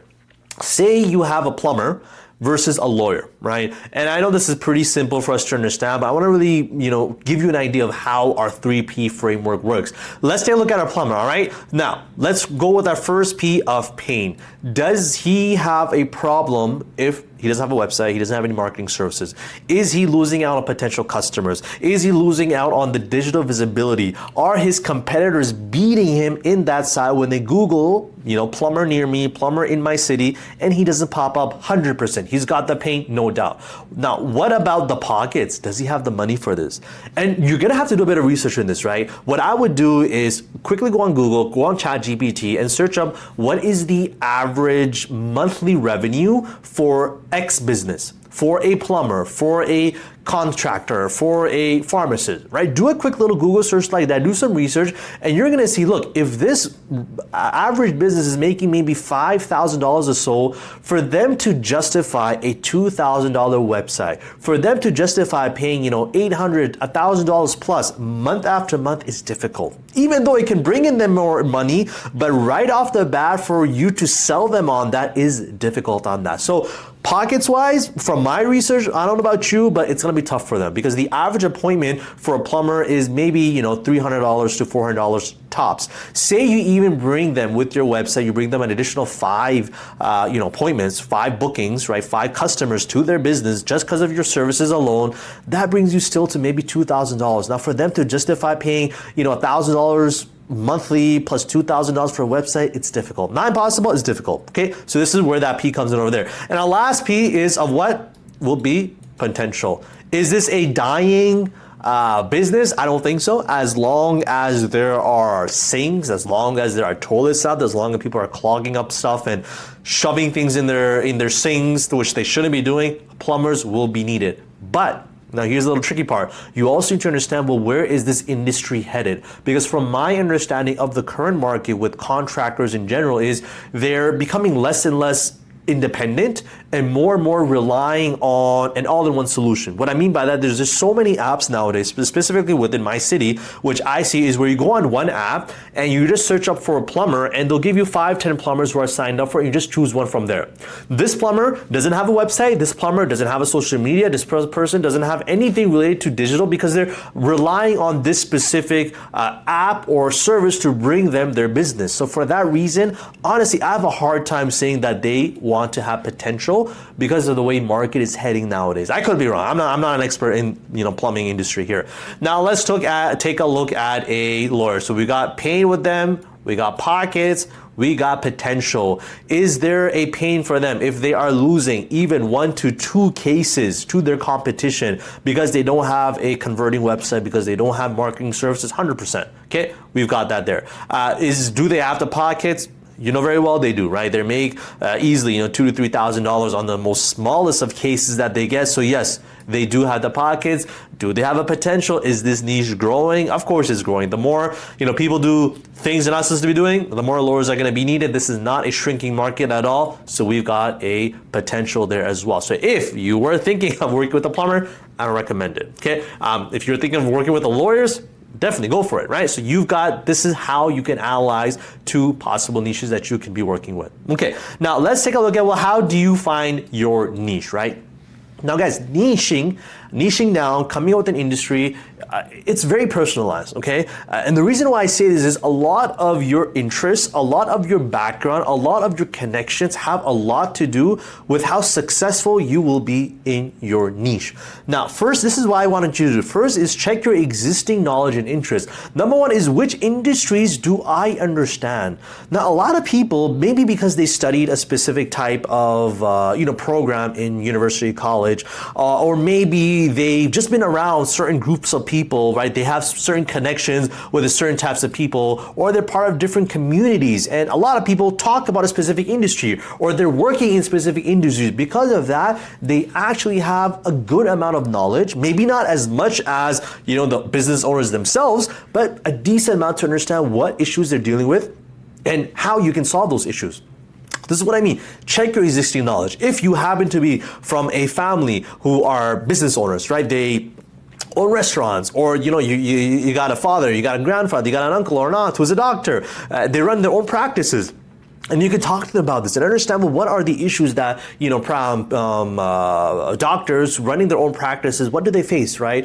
If you got a bunch of chiropractors, there's so many businesses out there, guys. Figure out and ask yourself, do I have an interest, number 1, and connections with certain types of industries? If so, I think this is a great part for you to go ahead and keep that as your niche, right? I would 100% do a quick little search, do some research to see how much competition do you have in this niche. For example, if I choose to work with massage therapists and market to them and build websites for them, how many massage therapist agencies are there for marketing, right? Just the top of my head. But do a bit of research to see what your competition looks like. And if our 3P framework aligns with them, I say bismillah, go for it. And if you're confused about, and you're not sure if you want to go with a specific niche or not, send me a private message and I'll give you some information on that too. So now, what do you do if you're not sure of a niche, right? You don't have any specific connections that we talked about. You don't have any specific interests either. Well, do what I did, all right? I don't have any crazy connections before I got into this business, guys, nor do I have any people in my family that are anything related to business. So this is what I do. I work with service-based businesses in your city. This is what I like to call, really, is a money niche. Because going back to the little Venn diagram we made, not only you niching down in a sense, you only work with service-based businesses. You do not work with e-com websites, right? You do not work with those types of businesses who are not providing any service. You're not working with stores who are physically, their goal is to sell products. No, you're working with those businesses who are trying to get appointments, right? They're trying to get some sort of bookings. They're trying to increase their revenue by getting people to find them in that sense. So this is what you do, and also specify in which city you're working with. So for example, my own agency, we work with service-based businesses in Edmonton. Now again, does that mean I'm only working with service-based businesses in Edmonton? Of course not. I've worked with tons of Islamic institutes all across the US, right? Because again, I can still replicate those services for them. It's just a matter of who do I put my time and effort into targeting. See,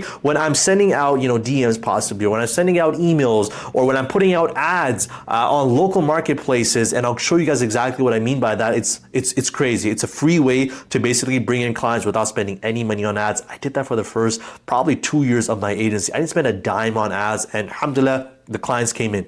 When I'm doing my effort there, I'm targeting specific types of businesses, which are service-based businesses. So why do we work with them? Well, number one, they have poor online presence. They could be great at what they do. They could be great home renovators. But if they try to build a website on their own, they're using some template, Wix or Squarespace or something like that, GoDaddy. Just looks horrible, not professional at all, and they're losing tons of appointments just based off that alone. They have weak branding. They're not sure who to cater to because their branding is so weak, and they have no lead generation system. They're relying solely on referrals. They're relying solely on word of mouth, and as anyone in business area knows, they will dry up. So again, if you don't have a niche, take this one. This is exactly what I use, service-based businesses in your city. Now, what are some of these examples? Dentists, clinics, they're looking for appointments, home renovation companies, restaurants, lawyers, realtors, butchers, caterers, or wedding planners. As you can see here, all of these types of businesses, they have one goal in mind. They want to get appointments. They want to get bookings, right? And a website, marketing, SEO, SMM, lead gen, everything we're offering is the perfect way for them to do that, okay? Let's talk about how can you make sure that you have a killer agency branding and a killer agency website. These are basically the bare bones of what you can start off with before you worry about how to operate, what services to give, how to give those services, and how to get your clients. You need to figure out and master your branding and your website. So let's understand, well, what is branding, okay? I want you guys to think about Apple, iPhones, Mac, and stuff like that. When you think Apple, when you see their logo, when you see their products, what do you think of? I don't know about you, but what I think of is minimalism. You see how simple their products are, right? How easier it is to use an iPhone versus using a Android. You look at their packaging, you see that the only thing they have is just their Apple logo. Everything else is white. Nothing too complicated. So that is their branding. They want to give that message that, hey, we are simple to use. And we are, because of that, because they're so simple and that's an edge on them, we become premium as well. So this is what branding means. The way you brand yourself is not only going to show who you are, and what you do, but what type of business, what type of clients do you want to bring in as well, right? So branding has three things really. Number one is positioning. How do you position yourself in the market against your competitors? It also builds trust. So going back to our niche that we were talking about, say hypothetically you want to work with specific industries, and if you happen to have that in your agency name, then boom, you can also build that in there too. If you want to work with lawyers and you call your agency name to be something like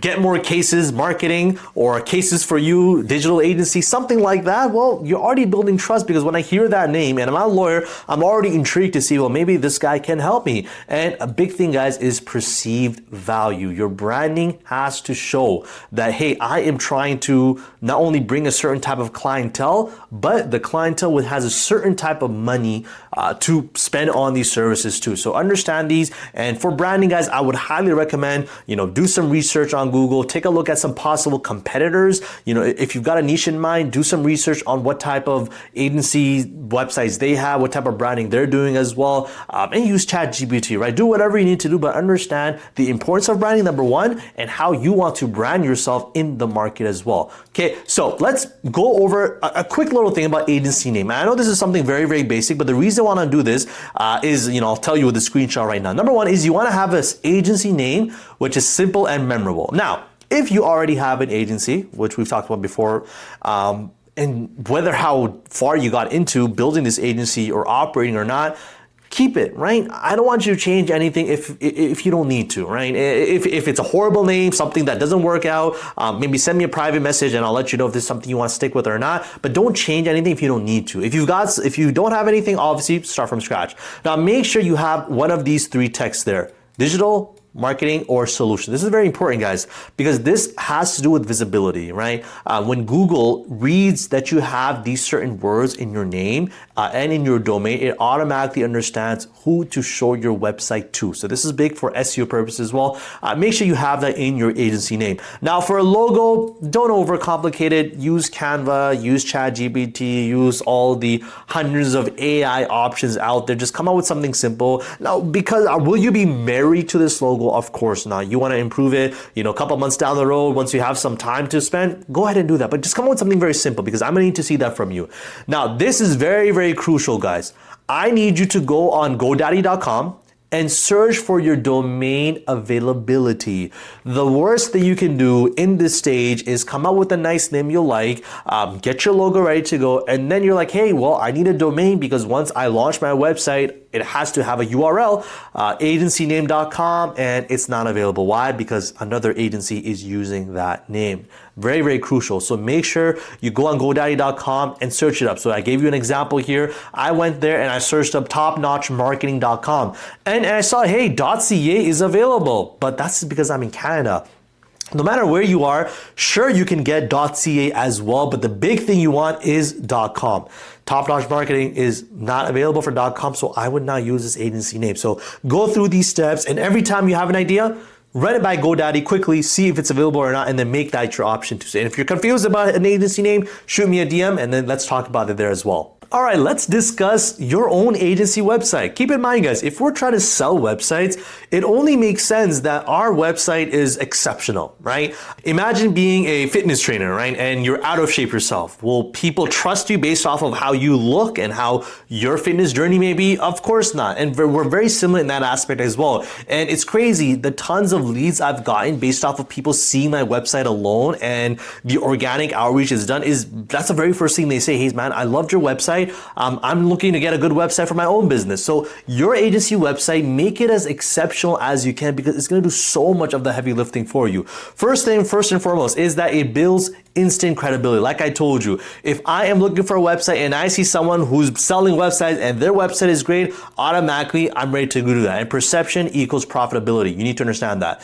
Next is it filters and qualifies clients. Okay, this is really, really big, guys.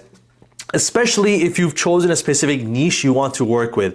If you have specific things on your website which are targeted to your specific audience, for example, myself, I work with service-based businesses. If you take a look at my agency website, you will specifically see I am catering specifically to them. My points that I talk about is getting bookings. I talk about having, not enough appointments in your calendar. I talk about having low recurring revenue. I talk about losing your clients and them not coming back to you. These are all situations which service-based businesses work for day in and day out. That's the biggest problem. So you want to qualify your client mainly by just with your website alone and what words you have in there, what even images you're using. You want to target specifically them too. And it shows your work in a more professional sense, right? You guys should not be sending screenshots of the work you've done before. I don't want to see that from anyone. If someone asks you, hey, what work have you done? You should be sending them a link to your website, your agencyname.com/portfolio/work, whatever you call your portfolio page on your agency website, that is what you should be sending over to them. Just one simple link. When they go on there, they'll see all of your work, and who knows, maybe they'll like something which, hey, I want exactly what you build for this other client. I want the same, and now I'm already 2 steps ahead. I don't have to do too much research. I don't have to worry about my design or anything like that. I know exactly what to give to this client because he's told me very clearly what he's looking for too. So it shows your work more professionally. Next is it becomes a hub for all of your marketing. Now, this is the point that I was trying to get to, you guys. Although social media is good and great for your agency, I think the work your website will do for your marketing, there's no comparison, right? Because with your website, think about it. You can talk about who you are, right? Where you're based with, who you're working with, why you do what you do. You can talk about the services you offer. You can have a service page for every single one of your services, which I recommend doing that. It's great for SEO. You can go ahead and discuss all the clients clients you work with. You can showcase all the testimonials you got. You can also have a form, which you should, of how they can get in touch with you for a free quote, for a free estimate. All these things, guys, stems from your website. It's your one and all marketing. Your website should be so good, and I kid you not, if someone asks you, hey, tell me about you, tell me about your business, tell me about your service, you shouldn't be shying away from giving your website. That's how confident you should be in your website. That when they go on your website, they should understand anything and everything related to what you do and what next steps they should take if they're interested in working with you. This is your website. Biggest thing is it works while you sleep, right? Anytime someone searches that up, whether it's, high noon time when everyone's in office, or they're searching up, while they're doom scrolling in the middle of the night and they think, hey man, I need a better website. If they find you online, your website is gonna start working for you, whether you're working there or not. Importance of a website, huge, guys. You must make sure your website is, if not perfect, close to it. Now, I don't expect you to go, your very first agency website has to do everything we've talked about here, but gradually you always want to improve. The first website you build for your agency will not be perfect. It will not be the last one you build. I kid you not, I had a time where I was probably revamping my website every 2-3 months. Now I'm just so caught up with managing our clients, I don't have time to do that. But I'm telling you, if I ever have a month where like business is very slow, I'll probably go ahead and start working on my website again, because there's always things you can improve on there. Okay, so let's talk about what is the best website builder out there. Because if you do as simple as Google searches, you're gonna see there's tons of website platforms, right? There's WordPress, huge one out there, very big in the market. I personally hate WordPress, but that's a separate discussion. There's Squarespace, there is Wix, there's GoDaddy just launched their own website platform as well. There's Framer, which is up and coming. There's tons and tons of not only complicated platforms, but also now there's no code platforms out there, right? Because I don't expect you to know code. I don't know a single ounce of code, yet I'm able to build some next level websites, which I charge $5,000 for, all without code, because of all these solutions out there. And keep in mind, guys, whether you choose to operate these services yourself, you don't need to do that. You can always hire people out. And I discussed that in level 4, how to hire people and build your own remote team where you bring the projects to them, you sell the clients, and you just give this off to them to work on it. And you make a huge profit off of that alone, even if you're not doing the full service itself. But how do you work about it? So how do you find a platform which will, what I like to call, give you a money making website? Because not every website can make money. Yeah, you can make like a one-page landing using a template and charge $300-400, but we're not trying to do that. We're trying to charge a premium price. We're trying to charge minimum $1,000 plus for a website we build. The only way we do that is if we have these 4 things there, guys. Number 1 is that it's easy to learn. So whether for you it's easy to learn, or if you have to train a team member once you hire them out, this platform should do that. Next is the customization availability. This is huge for you to charge a premium, that the more custom you make it to cater to your client's needs, to for their target audience, you can charge much more than that because you've got these little features in there. It's client friendly, right? This is a big thing which I like to do. Every single one of my websites I build, I always tell my clients, hey, it's built, it's yours. Here's your username and password, and I send them a tutorial video on how they can make, minor edits here and there to their own website, so they never have to come to me. This gives my clients a big relief that, hey, if I want to add a new picture on my gallery page, I don't have to hit up Zahib and wait for him to get back to me. No, I can log in and do it myself, right? Clients love that. Now, whether they use it or not, that's really depends on them, but giving them that ability is huge, right? You can charge a premium for that alone. And next and big is upsell ability. I don't even know if that's a word, but you want to have a website in place that has the ability for you to upsell. What do I mean by that? For example, when we build our websites and we sell them, and our client has only told us right now, hey, I just want a website, that's all I can afford right now. In the back end, you can already integrate SEO. You can already have that in the back there. And you can tell them, hey, look, by the way, I built this out for you.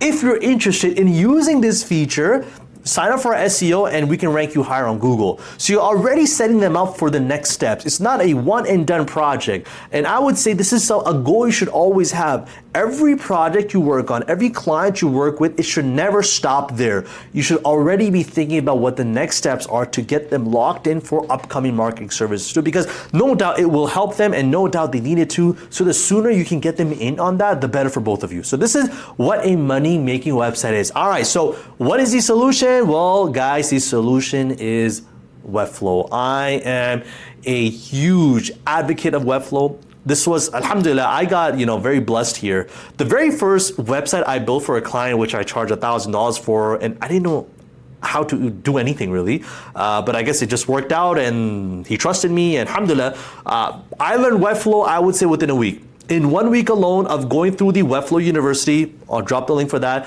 I'm going through some YouTube videos. I'll drop the links for those as well so you guys can have a look at what Webflow is. I was able to build a website from scratch, okay? And I've got a referral link for you guys, and I'll put it in the description here to make sure you save on your website plans. Like I said, guys, there are tons of platforms out there.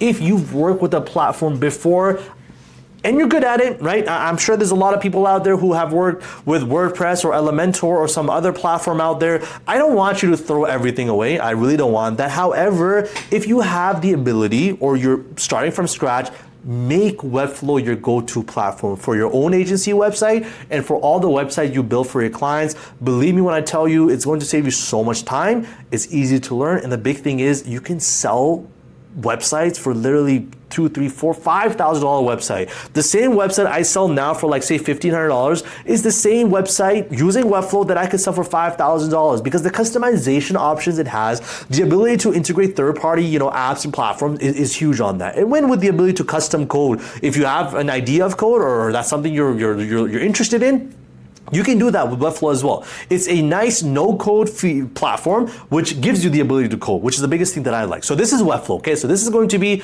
your bread and butter of building websites. However, there is one more platform, guys, you want to learn. And I'm gonna, again, drop some video tutorials for this. Is called Figma.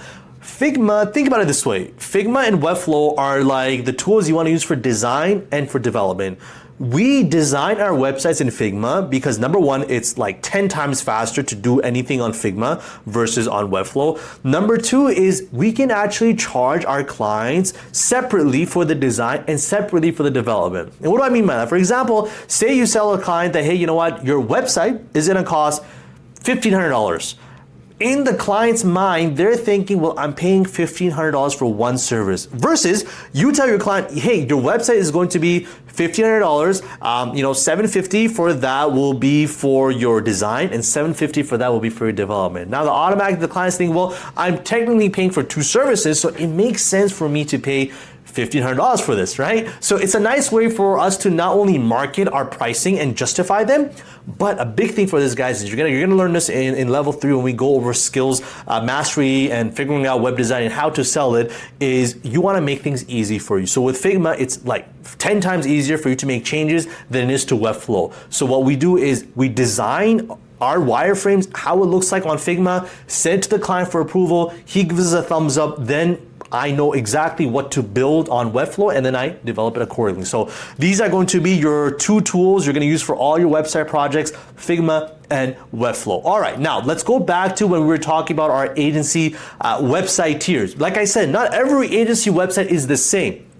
In the description, guys, I'm going to give you a link to my template. And in the next video, I'm actually going to give you a tutorial on how to build your own agency website using the Muslim Marketing Mastery template. Okay, you can definitely go ahead and copy that. Now, what do you get from the template website, which I'm going to discuss in the next videos? Number one is that it's easy. You can literally have that website ready within an hour. It's quick, but is it effective? Not as much. Right? It's not as effective because you're still restricted in how much changes you can make, and you'll know what I talk about. Now, if you have a custom website where you're using Webflow and Figma, like I talked about before, meaning you do a bit of research, you figure out your branding, and you come up on Figma with a blank canvas, you write down exactly how you want it to look like, you do a bit of research, you see some ideas and inspiration, and you start designing it on there. Now you've designed it, then you take it on and you build it on Webflow. This website is now 100% custom, tailored to you and your market. Is it as easy as a template? Of course not. Is it as easy as a template? Is it quick as a template website? Of course not, but the biggest thing you get from this is that it is effective. This is the biggest thing you want to get. So this is what I recommend, guys. Take it in steps. First thing you want to do is start using the agency website template and start with that. Next, I want you to go ahead and close at least 1 to 2 projects doing that, okay? With this website itself, this is the website you're gonna use to, share with your possible clients, for with your leads, your referrals and stuff like that. Bring in a bit of business, get yourself some revenue out there, make yourself a little bit happy, and then go ahead and build your own custom website. So I don't recommend going straight to a custom website. Take it step by step at a time. So go ahead, watch the next video, build out your own agency website using my template, and then let's start getting you guys some projects. And inshallah, down the road, we can work on a custom website tailored to you and your specific audience. Okay, so I'm here in Webflow and I'm using the link that I shared with you guys in the description. Again, keep in mind, this is my referral link, and the way you're gonna know is that you're using a referral link or not is it's gonna have my name right here in the link there. So make sure that's there because this is how you're going to apply that discount you get once you do sign up for the hosting plan. Now you can build out a website for free, but when you want to go live with it and connect your domain, which is your agencyname.com, at that point in time, you're going to need to upgrade to their hosting plan. And I'll go with you guys again what their pricing looks like here too. But before you do anything, again, go ahead and make sure you click on this blue Get Started. It's free now, and create your account. So if we take a look at Webflow's pricing, it's like I mentioned before, it's not too high, but it's not as cheap as other hosting plans. But that's for a couple of reasons, right? Number one is because, well, you get all the features that Webflow, such as the CMS, the client usability as well, and they have amazing security features too. I built over 100 websites, and not a single one of my websites has ever gone down or slowed down because there's too much load or anything like that. So if you put all those things into consideration, it's not bad. So if you take a look at your pricing, and again, this is only once you are ready to launch. And if I switch this from yearly to monthly, the basic plan goes over at $18 a month, which you get your custom domain. You can have up to 150 pages, which you're not going to need more than that ever. But the issue you get with the basic plan is that you don't have any CMS collections. CMS stands for Content Monitoring System or Content Management System. CMS is something which we can sell to our clients, and if we want to have the ability to work on CMS, our clients will need a CMS plan. So when I'm talking to our clients and when we say, well, how much can they expect for their hosting, I tell them the CMS plan is going to cost you $29 a month.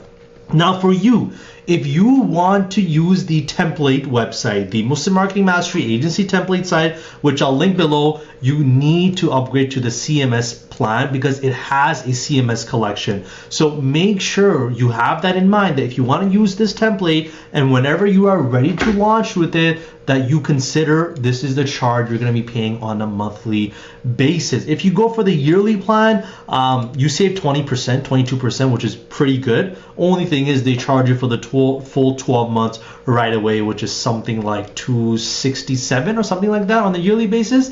But hey, you save money. And if you're going to keep this website long term, I recommend go for the yearly plan. But if you can't afford that and you want to just give Webflow a shot, stick with the monthly, but make sure you're ready to upgrade to the CMS plan when you are ready to launch. All right, now let's take a look at the Muslim Marketing Mastery Agency template. So it's right there, guys. It's in the description. Once you've made your account, you'll see that you've already logged in here, and you will be able to scroll down here and duplicate this. So I'm going to log into my account right now, and I'll show you how this page looks like once I'm logged in. So I just logged into my own Webflow account, and now as you can see here, this big blue clone in Webflow button is available.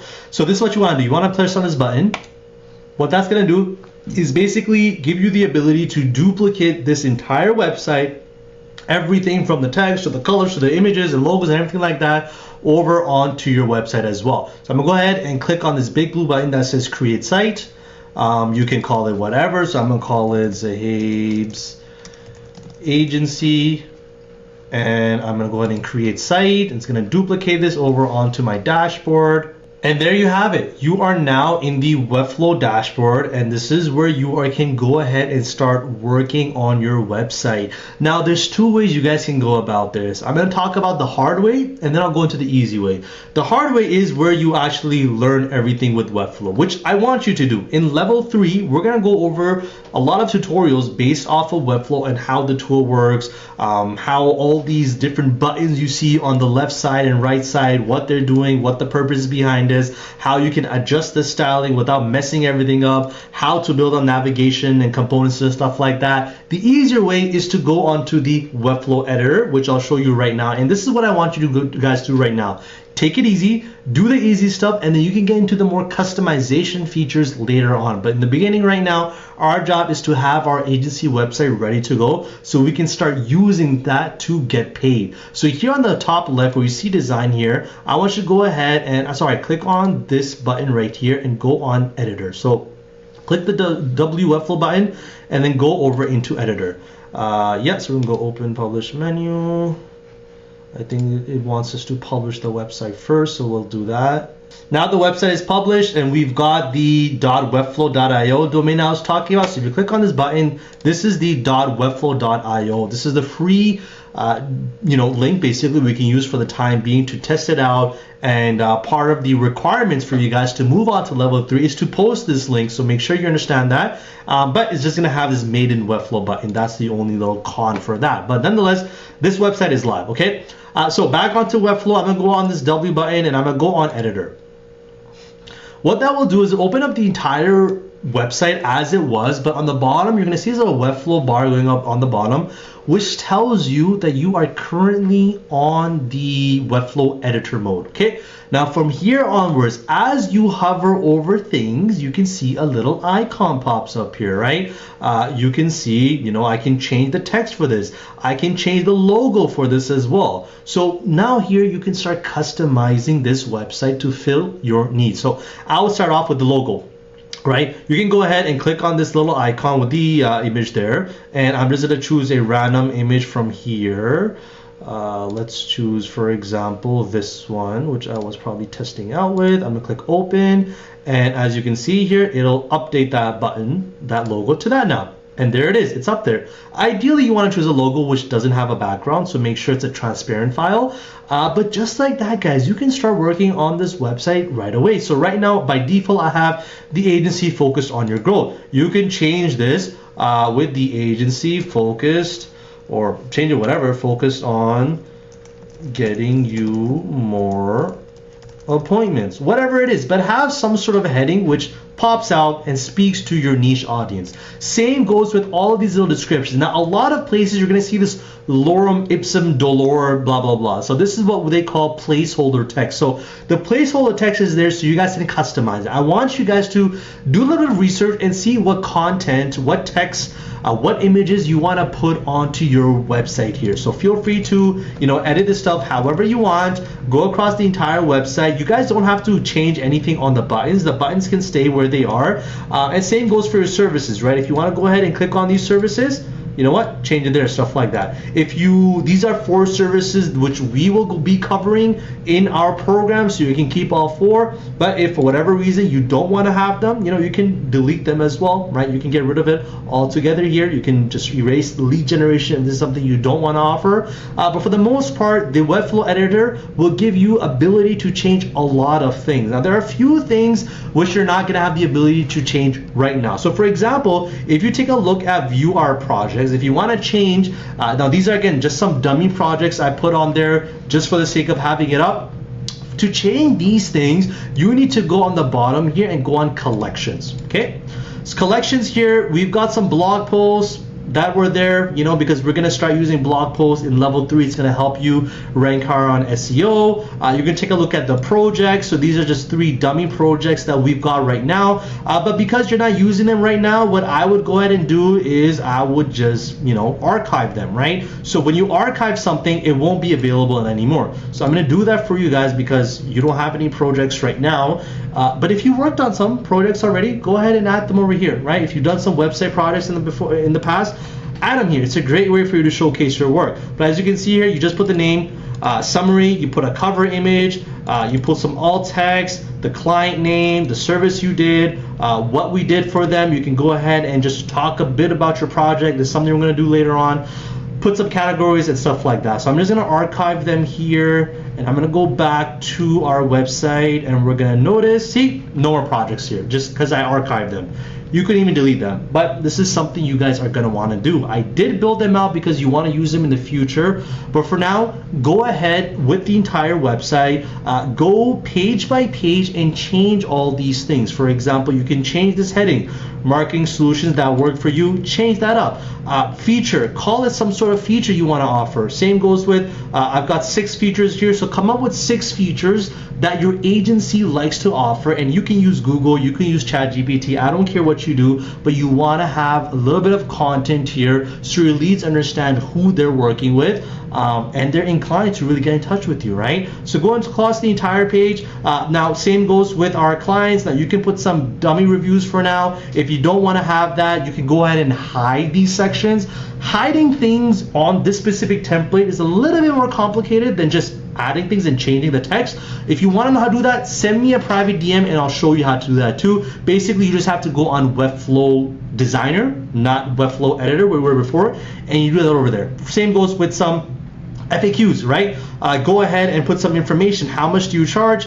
You can talk about with all of our websites are custom. Inquire to get pricing information. Done, right? It's as simple as that, guys. So like I said, go over the entire page. Any place that has this lorem ipsum text, you gotta fix that, right? Make it something catchy, make it something that resonates with you as the agency, as a business owner, and you can go ahead and do that across all of the pages. So next you can go on to pages, and then from here you can go to the next page. These are all the pages that they built out already. So go ahead onto the About Us page, the Password page, and the 404 page. Don't worry about that. But Home, About Us, Services, Projects, and Blog. Pricing is there. I'll go into a little bit about that later, but we didn't make the pricing page visible because honestly speaking, you don't want to have pricing on your website. You want people to inquire and then you give them the pricing. So we're going to share the pricing page after our clients are interested, but on the main website, you're going to see we don't have a pricing page visible. So it's like basically like a hidden page. Only people we send it to can see that specific page. But let's go on About Us page. So over here, same thing, guys. You can change this image out to something else, right? I'm gonna use that same image I already used here, but find some images off of Google that you wanna have on your About Us page, change all the text information here, and start going through every single website. When you've been through the entire website page by page, fix things up, hit things you don't wanna have, go ahead and publish, right? Click this publish button below. It'll show you all the changes you've already done, and press publish 12 edits that you've done already, and that'll automatically, boom, they're gone and they're published. Okay, once you start getting clients, you can go ahead and put them over here as well, right? You can add their logos, which is, as you can imagine, a great way for you to showcase some of the work you've done. So we want to go ahead and use all the features on this website, guys. If there's certain things you don't want on there, I'll even show you how to go ahead and hide that. For example, meet our team, right? Good to have it. If you don't want these little boxes, the way you're going to do that here is I'm going to click back. That's going to bring us back to our Webflow dashboard. So this is where, things get a little bit complicated, but I'll show you very easily how you can hide things. For example, I'm going to go ahead onto our About Us page. And like we mentioned, hypothetically, say we don't want to have all these team members, I'm going to highlight this item. So as you can see here, team_item is highlighted. And over here, I'm going to type in hide and enter. There, hit it. Same with this one, hide. The trick is you just got to know exactly which specific things to try, but you just can do trial and error until you figure out the right one. Hide and gone, right? And maybe I want to hide this one as well. Maybe I don't want to have an entire team section. So I'm going to go on this section, team on the left side, and same thing, press hide. And that entire section is gone. I don't have any logos right now which I want to use. So I'm going to highlight this entire brands_component and again, hide. Very, very easy. Okay, so that's one thing you want to do. Go with the Webflow editor, then go onto the Webflow designer, hide things you don't want to have, go through in the entire pages there. Next thing you guys want to do is go onto your site settings, go to forms, because you do have a form on your website, and over here you just want to put your information to which place you want to send your form submissions to. So if someone is on our website and hypothetically they go on free estimate and they go down here and they take a look at where is it? Yeah, they fill this form out. This is basically an inquiry. So when people are interested in getting pricing or they're interested in working with you, we want them to fill out this form. Okay, so when they fill this out, where is it going? So this is where you want to go ahead and add the information over here. Okay, now there's typically some information you can basically copy exactly what they said over here. So the new form submission on Webflow with those fancy parentheses, site name, this is all the information you want over there, but just make sure you've got the correct email address. So when someone fills that out, the information is going to get sent back over there as well. So this is the biggest thing, guys. Go to the Webflow editor, make those edits, then go on to the designer, hide things you don't want, and then make sure that your forms are good to go. And then once you are ready to go live with your website, go to publishing. And then you're going to see that you need to upgrade to a paid site plan to add your custom domain. So again, we're going to add a site plan. And like I mentioned, guys, we need to go ahead with the CMS plan. Click upgrade to CMS. You are going to pay on your own. And I'm not going to do that because I already have a website. But yeah, this is what you're going to use. And then your website will have a hosting plan. And then you can go back to publishing and add your own domain. So if you want to add your agencyname.com and hide all the Webflow branding that's going on, then you need to have the plan for CMS, and then you can add your custom domain over here. If any of this stuff is too complicated, guys, under this video, I'm going to have a few tutorials on Webflow, okay? Now, a lot of these tutorials are gonna go over just generic Webflow things and how the dashboard works and what you can do. But I want you guys to understand a little bit of Webflow, even if you're not using it completely right now, because we cover a little bit more in depth of how to build websites using Webflow in level 3, but I still want you guys to have an overlook at it as well. And if there's any specific questions with the template, with getting hosting on there, with connecting your own domain, send me a message on School and I will help you guys out. And again, guys, the purpose of this agency website is to make your job easier so you can start getting clients right away without having to spend weeks on and trying to build your own website. At least you have something basic out there to get yourself a little bit of an edge and start getting paid right away. Let me know if you have any questions. Again, guys, my messenger on School is always open. No doubt, guys, you are going to be using tools. These tools will be everything that you're going on a daily basis. These tools will make your life easier and it will make your clients' lives easier as well. So it's a good idea to start with the best out there. And based off of my experience, again, these are not 100% options. You have many, many more options. You may be even able to find cheaper alternatives, but honestly speaking, if you want the best bang for your buck, because I've tried tons of different tools out there, these are the ones that you want to go ahead with, right? Feel free to have a look at them. I'm going to go over each and every single one. I'll tell you the pricing for them too, and of course I'll give you the pros for them as well, and maybe I'll find some alternatives for you if you want something cheaper, but bear with me on that. Okay, let's take a look at websites. So we already talked about Figma. Figma is huge, okay? You design wireframes and mockups. It's easier to make your edits during the design phase. You can easily export these as PDFs. So say you design a nice wireframe visually, you can now show your clients, hey, this is what your website will look like. Now say they bring up 5, 6, 7, 10 different revisions. Figma makes it easy for you to make those edits. And the biggest thing is, guys, it's free, right? You don't have to pay for anything. There is a paid plan, but that's if you want to publish your websites or add collaborators, but we're not really doing that, right? We're using the free plan. It works wonders. So make sure, give Figma a shot, definitely worth it, okay? Next, we've got Webflow, right? No need for me to advocate for them anymore. It's a platform for you to develop a website, you design wireframes and mockups, no coding necessary, no extra plugins required. It includes web hosting. It's not like you have to get hosting elsewhere and then bring that stuff over from Webflow. Webflow has their built-in hosting, which charges you about $18 a month. And up from there based on how many features you want to have on there, but it's all in one platform. Seamless domain connection. So whether you buy your domain from GoDaddy, from Squarespace domains, wherever it is, Webflow gives you the ability to quick connect a domain and makes it very, very simple too. And if you do ever need to, plug in the DNS settings, which can get a little bit complicated, there's a lot of tutorials on there. And if you have any questions with that, shoot me a DM, we'll talk about it too. And the big thing, guys, is this right here. Give access to clients to make edits. You will be able to make a username and password for your clients where they can log in, they can change text, they can change images. They don't have full control to make all the edits the way you will have to, but it gives them a little bit of relief that, hey, if I need to make some changes, I can do that as well. And this is a big selling point for us, right? We're on our sales calls and we have someone call in and we're talking about Webflow, which you definitely should. You tell them that, right? They love hearing that too. Prices starting at about $18 a month, not bad, right? A little bit pricier than other hosting plans, but with all the features you get, I can definitely justify paying this much for Webflow, okay? Next, we've got SEMrush. Now, SEMrush will basically be the one and only tool you use for your SEO.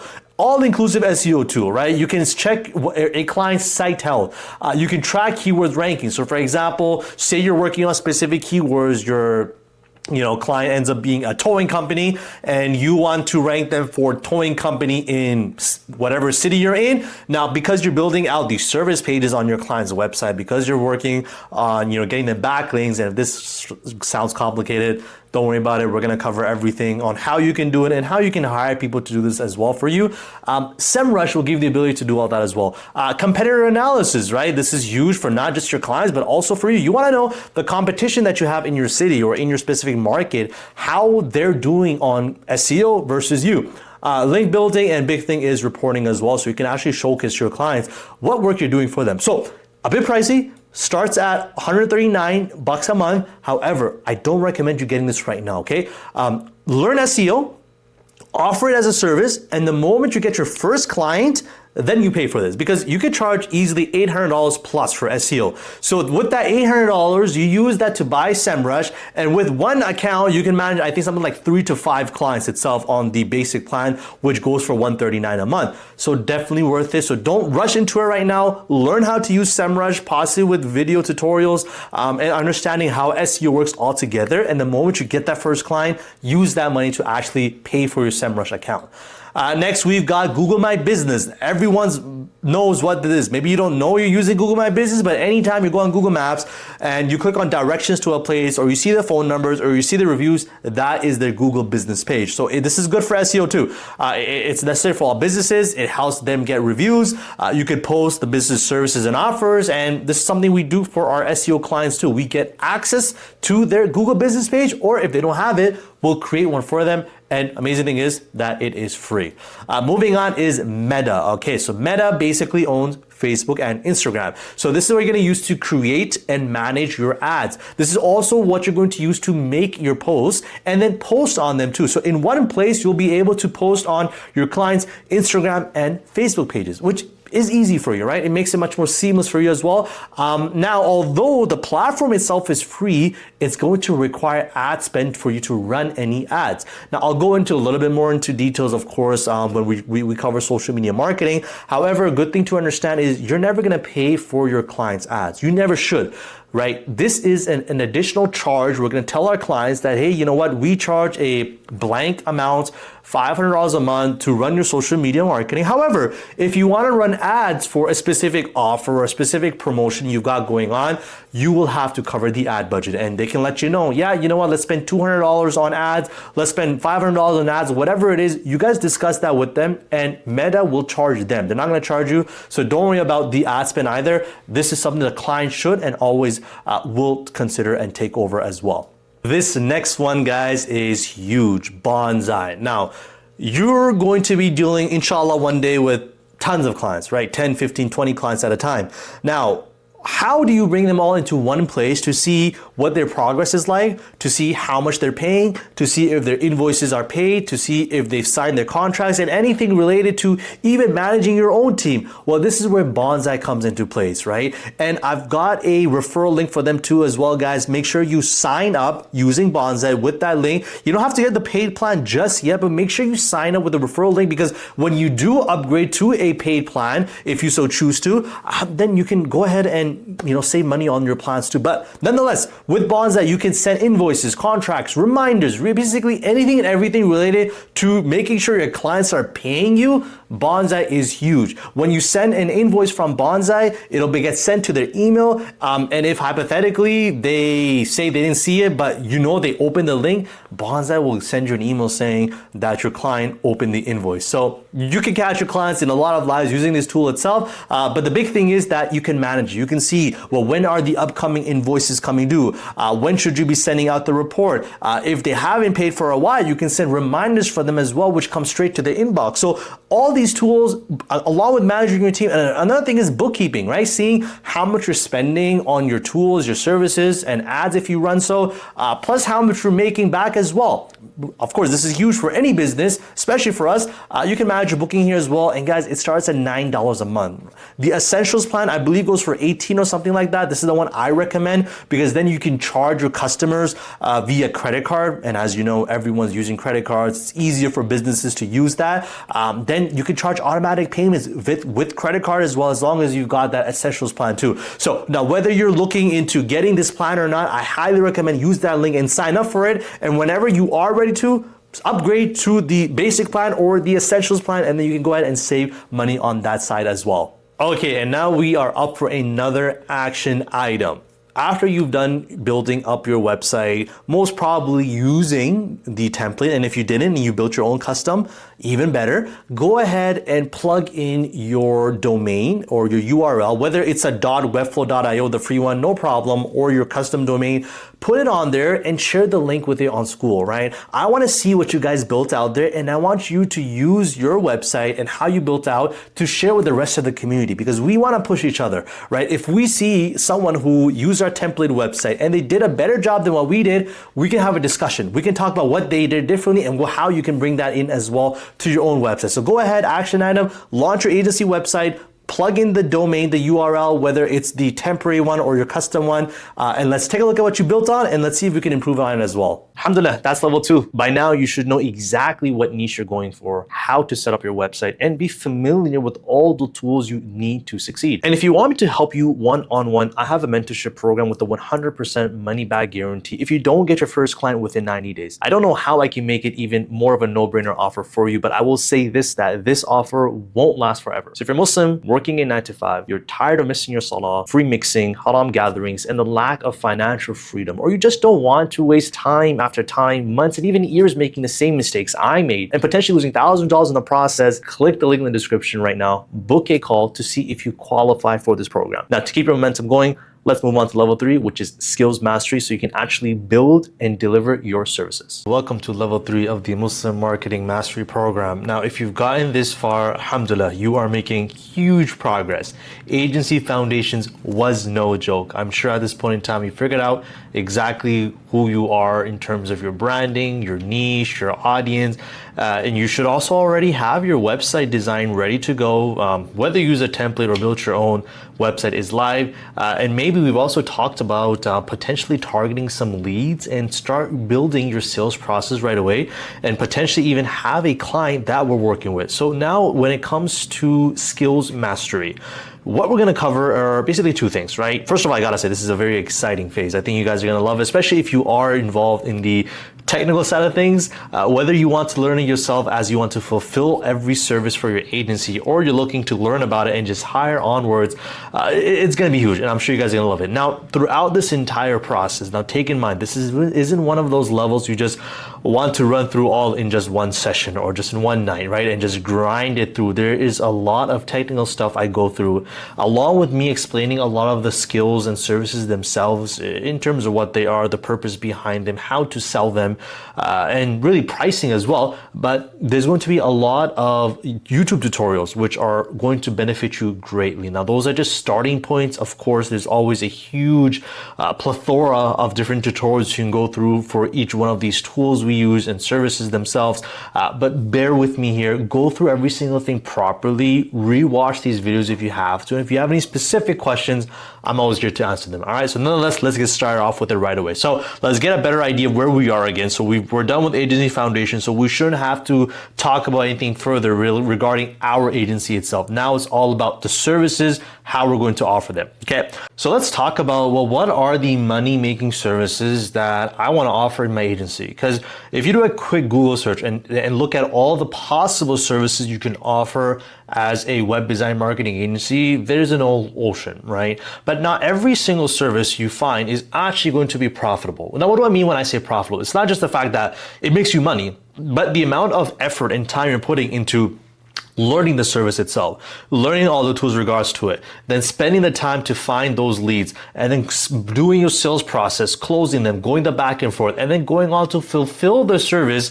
All that time and effort required for you to get the client and actually get paid, is it worthwhile? So this is what I mean when I say money-making services, all right? Now, one thing we need to understand is when it comes to profitability, it'll all come with the value you provide, all right? Because you want your businesses, the clients that you deal with, to not just see your services as something which is optional, that, hey, you know what, if I get a website built by so-and-so person, and that's you, yeah, you know what, maybe it'll look good, but do I need it or not, right? You want your services to be such that when a lead sees what you have to offer, when they hear what you have to say, they think, oh man, I really need this, and I need this in my business, I need it today. These are the types of services you want to offer, right? And they'll only come through if they see enough value, and the more value you give, the more profitable, obviously, you're going to be. So let's take a look at two service examples, which many agencies offer. Some offer one of them, some offer both of them, all right? So first, we've got logo design, right? Very simple thing when you think about it, but we know it's a huge market. Companies pay thousands and thousands of dollars on not just creating a logo, but even redesigning it, giving a refresh on their branding and stuff like that. But if you do a quick Google search, you'll see that in the US, typically companies pay around $300 to $2,500 for a logo from a freelancer. So that's someone who may be like yourself, but remember, we want to operate and think like an agency. $5,000 for a small design studio, and $5,000 to $10,000 for a larger branding agency. So the money is there, but think about where you're entering from, right? You're definitely going to be, amongst those freelancers right now. So for you to, again, go through all that process in learning and providing the skills, fulfilling, doing all the revisions, the back and forth this service has to go through, is it worth you making those $300? I don't think so. If you got a taste for design and this is something you want to bring in, I would add it to your service set as a add-on, right? That, hey, if we're building your website, how about we redesign your logo as well? I think that is totally fine. But to offer it as a standalone service where businesses will come to you for just a logo and that's it, I don't think it's worthwhile. Now, compare that to, say, something like lead generation, right? Lead generation, where you're actually setting up a whole system for your clients, for leads to come in ready to book and pay them, and you basically did all the work to give that client a lead that's ready to buy with their services, right? So now companies in the US pay varying amounts, obviously. The common models include a retainer fee, which is what we're going to discover, is charging a monthly fee, right? $2,000 to $5,000 per month. That's huge. Now, if you got on with the PPL model, which is pay per lead, so based on how many leads you provide on a monthly basis, your client will pay you accordingly. Even that could be $50 to $400 per lead, right? So now this is huge, right? Now, you even setting up all these services, learning these skills, or even hiring someone else to do this service for you, it makes sense for you to charge this amount. But again, go back to our rule that we talked about. Your profitability is going to come from value provided. So if you're consistently bringing an extra, $5,000 to $8,000 in revenue for your clients, then will they even budge an eye if they have to pay you $1,000? Of course not. So this is what I mean by find out what the money-making services are and which ones you want to bring. But obviously, to make it easier, I'm going to tell you exactly what they are. First, let's talk about what are the key factors to even make a profitable service to begin with. Now, the very first thing is that number one, there is a high demand in these services, right? If the demand is high, when this lead does the simple Google search that if I run a restaurant, what do I need to do to bring in more customers? What can I do to increase my revenue? They're going to see certain services. They're going to see marketing. They're going to see a good website. They're going to see SEO. All these things, what we're going to cover. So that's the one thing, is that you want your leads to be pre-sold on what it is to offer. You should have to explain to them that the benefits of a website and how it can increase their revenue. If you have to, no worries. Obviously, that's part of the sales process, but you want your clients to have at least somewhat of an idea of why they need this service. So the high demand is there, that they know it, the competitors are doing it, and now they want it as well, okay? This is going to save them time and resources, of course, and it can even protect them from losing out on customers if they have an ugly website that a person goes on there and they say, you know what, just because of seeing the ugly pictures I'm seeing on this website, I don't even know if I want to eat there. You know what I mean? So making sure that they understand that there is a demand for this too. Next thing is high value perception. What does that mean? When we say perception, what are we talking about, right? We're talking specifically about, do these clients see this as a service worth paying for, right? Again, if we're gonna charge the amount that we do, it should definitely be something that our clients see this and say, yeah, I definitely need it, and I'm willing to pay for whatever this guy says as well, right? Because to deliver a valuable service, it's just not about like how long it takes you, right? That's a big misconception a lot of new agency owners make, is they think that, hey, if I take, for example, 3 weeks to build a website, then this website is going to perform better, therefore I can charge more. Right, that's wrong. Rather, it's about how much perception does this lead have to understanding this service itself.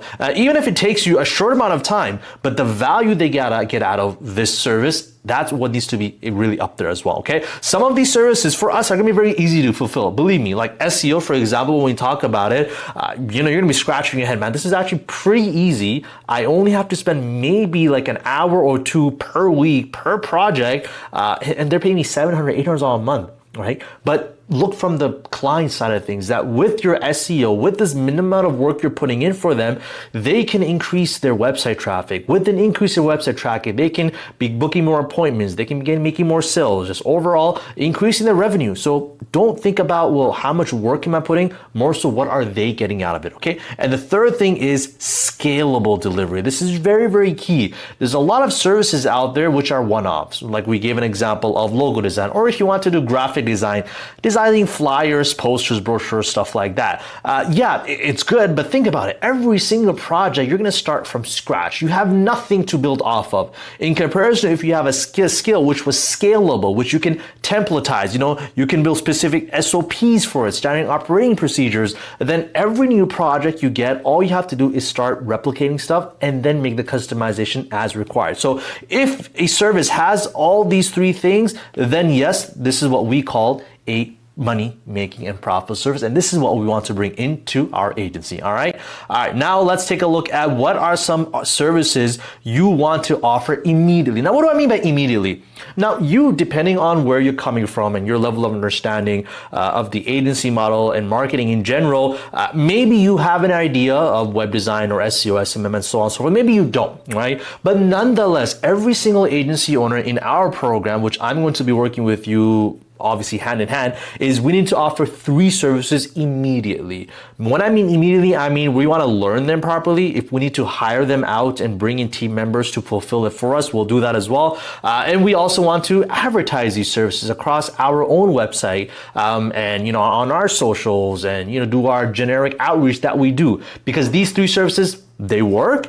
And there's a huge potential in terms of revenue as well. Okay, so what are these 3 services? Well, as you can imagine, websites, number 1, SEO, search engine optimization, and SMM, social media marketing. I'm going to go over the value you actually get out of each and every single one of these services, because you need to understand these services yourself before you can sell them ahead, right? Now, this level is going to go through a lot of it. You may need to do a little bit of research on your own end to truly understand the potential and power these services have for your clients that you're going to to be dealing with, all right? But I'm still going to go over a few of these then myself, okay? All right, so let's take a look at websites right here, right? Now, first off, foremost, and I think you guys already understand, you don't really need me to show this to you. Well, number one is that, whoops, let me get rid of that there, is that there is a huge amount of value in terms of every business needs it, right? Very simple, right? This isn't rocket science here. Every business, big or small, whether they've been operating for 20 years, whether they just opened the doors yesterday, they need a professional website. Now, you know, when I say professional, a lot of business owners think they know what they're doing and they open up GoDaddy. GoDaddy says, hey, you want to build a free website? Sure, they do it. It looks horrible, very templatized, no customization at all, and it just really throws off their customers, right? So they need a professional website regardless. If they want to succeed, at least in this role, they need it, right? Next thing is that we can understand is obviously the value we get out of it, is that this is a digital storefront for their brand. Whether this business actually has a physical store or not, or they operate in a manner where they have customers coming in, walking in and out, but they still need a digital place for their users to go, for their own customers to go ahead, right? If someone searches up a restaurant, you know, my restaurant, and I'm not popping up anywhere, and I already have a website, I'm already throwing off this lead, right? Like say, hey, I want to learn more about this, right? We have to make decisions before we make a purchase, and a website allows our customers to do so. So that's number one there too. Value number three, very simple, is that, well, without a business, without a website, businesses lose trust and they lose customers. It happens every single time. And I've worked with tons of industries, obviously my niche being the local / service-based, you know, businesses. They lose so much because people want to learn about you before they pay you for something. And what better way can people do that is with a website, okay? So that's website. Next, we have SEO, right? Search engine optimization. Value number one is, well, having a website is great, but if nobody can find it, it's useless. And this is a great way for us to actually upsell our website clients to SEO. I do this all the time. Even before I'm ready to launch a website for a client and they already paid me for it, I already start talking to them about SEO. That, hey, listen, we built this amazing sales machine for you to get you more bookings, get you more clients, customers, increase your revenue. But how do you expect people to find it? And we can start talking about SEO.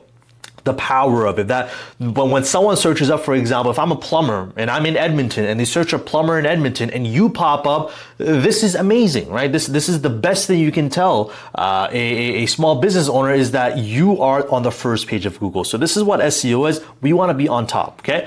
Next we have is, well, SEO helps businesses show up on Google when people search for their product or service. Definitely, we already talked about that. And value number three is, well, businesses love SEO because it drives free long-term leads. Now, this is different than running ads for our clients, right? If you were to run Facebook ads, clients are paying at times about $20, $30 per lead, depending on how their campaign is set up.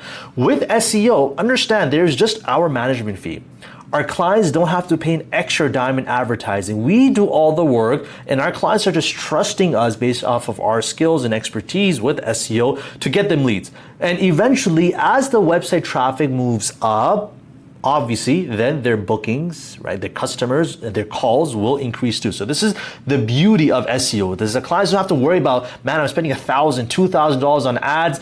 1 month, I get maybe 5 customers from that. The next month, I get 2. With SEO, it's organic and it slowly increases accordingly. Okay. All right. Next, we have social media marketing, which I'm sure a lot of you have already known about. Everyone's on social media. But how do we use it for local businesses? Well, number one, social media is where consumers spend most of their time, right? Believe it or not, it's something like 70% of people, before they make a decision of purchase, they actually look at social media presence for these businesses. Value number two is businesses must be visible where their customers are, right? If I am a restaurant and I know there are people who are probably looking for a restaurant on Instagram, it makes only sense for me to be on Instagram as well, right? Now, this can work the other ways too. Like, for example, if I'm a business such as, a plumber we talked about, and I want to do TikTok, am my customers on TikTok most of the time? No, they're more so on Facebook and maybe Instagram. So it really depends on the type of business you're dealing with to see if social media marketing and how we're going to operate that. And value number three, well, social media builds trust. community and awareness, which often leads to sales. Now, these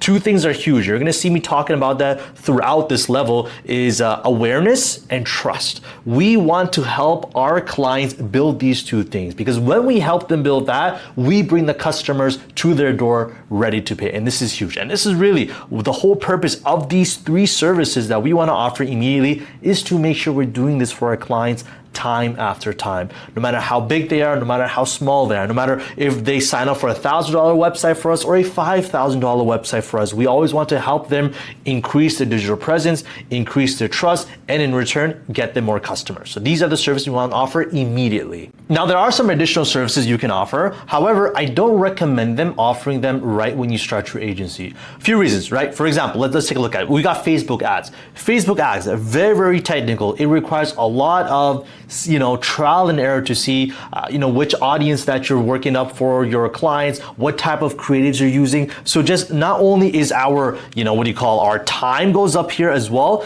but the quality or, how hard it is for us to actually get these types of clients, that increases too. So we have to target bigger clients who are willing to spend, $1,000 to $2,000 per month for our management fee plus the ad spend for us to get Facebook ads, right? Very similar to Google ads as well, right? Again, a very, no doubt, it's definitely works for small businesses, but again, we need to be able to do a lot of testing on that end, which takes up time, and we may lose our clients in the beginning. But in comparison to if we bring these services later on down the road, after we've built up a portfolio, after we understand how social media marketing works, how to effectively build a website, then for example, with lead generation, even though, again, we need to hire clients for someone to be willing to pay our management fee plus ad spend, well, at least we know we can actually fulfill it for them, right? It just makes more sense to bring these services later on. And we're going to talk a little about this later on down this level too,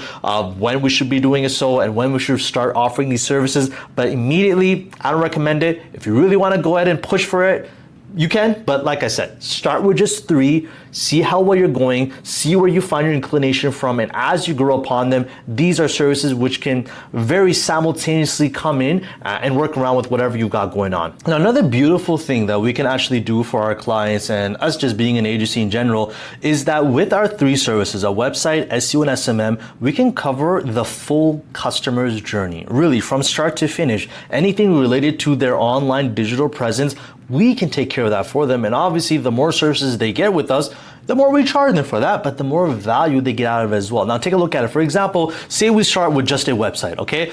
Simple website, maybe it's 2-3 pages long, services, homepage, contact page, stuff like that. Now, with a website, we're able to bring customers to their brand or their services, right? Then we say we bring them on to SEO. With SEO, now what are we doing? We're bringing in more traffic from that as well. Now, with those traffic that is coming through, we can take them over to SMM as well. So it's really like a nice little customer journey that we can cover every single base for our clients. And the fact that they trusted us with a website, we have a higher chance they'll trust us with SEO and even a higher chance they'll trust us with SMM. This is the beauty of offering the services that we do. The more results we get for our clients, the more inclined they feel, hey, I just want to pay this guy more money, right? If I'm getting something out of him for paying $1,000 a month, maybe if I pay him $2,000, I'll get more. After they get to $2,000, if they think that, hey, you know what, I want to do more. I want to get more out of his services, more out of his skills. I trust this guy. Then for them to pay us even more than that based off of the services we provide, no problem, right? So this is the beauty for us to do so.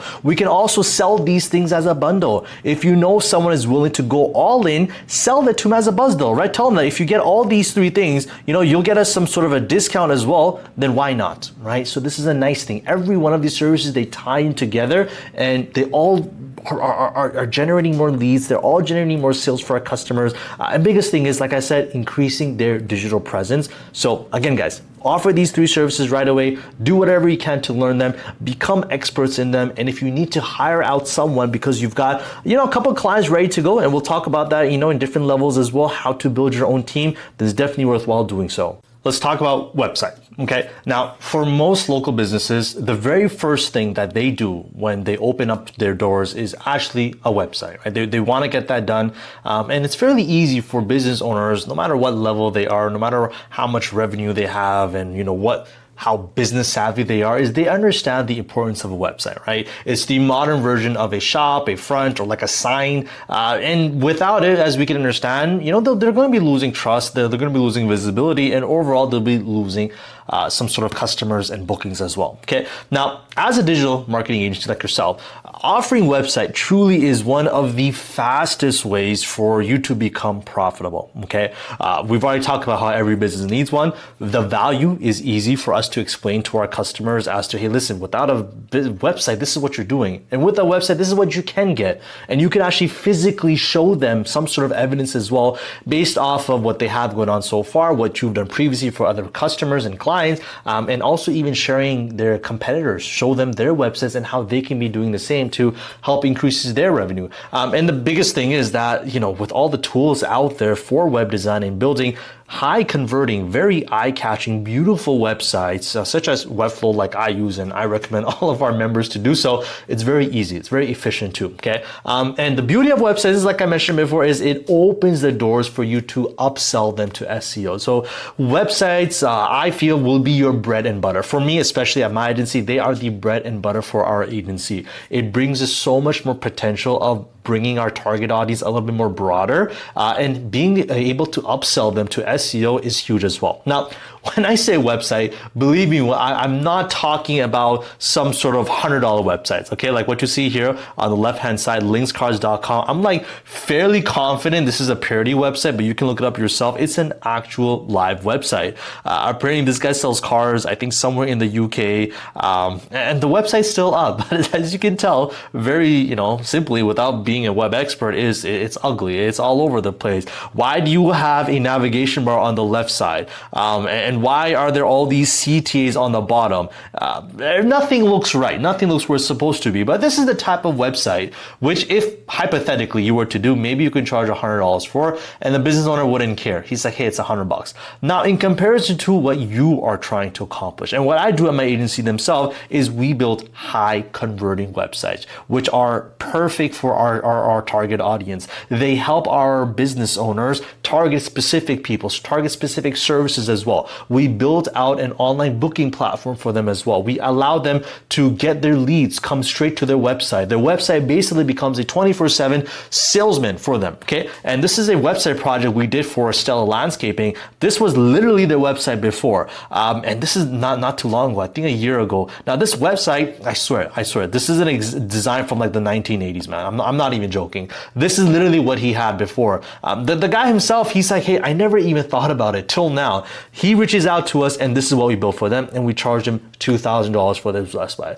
It took me maybe a week to build so, but the fact, the value he's getting out of it, it's helped him actually make more money just by the website itself. Although I did upsell him to SEO, it was huge for him. Okay, so this $2,000 investment became nothing, all right? Even if he is able to get one landscaping project, which averages about $4,000 or so, he's already made his money.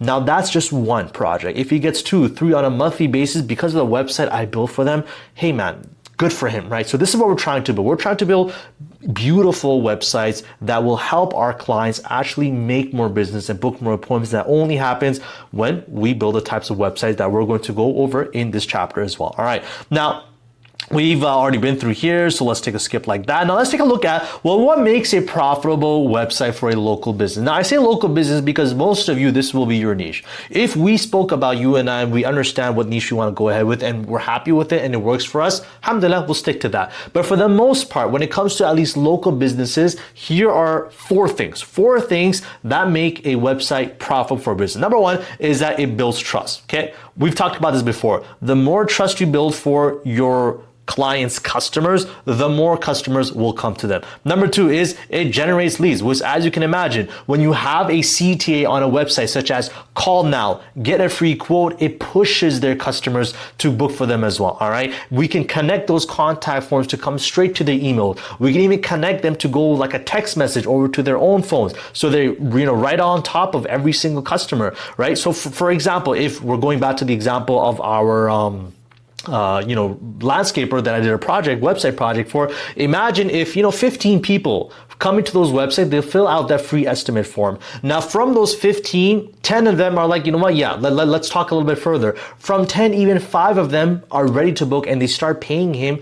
That's huge for them. So this is what I mean. It helps you generate leads. Next we've got is that, well, it's easy to update. And this is a big sell for us, guys, as to why we use Webflow. Because once we built it out, it's not even easier for us to manage it if we need to make some sort of changes for our clients. But the fact that we're able to give our clients access with the Webflow editor, create a separate account for them, give them a tutorial that, hey, listen, if you want to add more pages, this is all you have to do. If you want to add another service, this is all you have to do. Us even talking about this with our clients, believe me, it's a huge sell for them. They see so much value in that because they know they don't have to chase after us every single time they want to make the smallest edits or add another picture to the website, right? And mobile optimization is huge, guys, right? So many websites out there nowadays for local businesses, they're not mobile optimized at all. You open their website and believe me, you gotta like pinch through to read anything.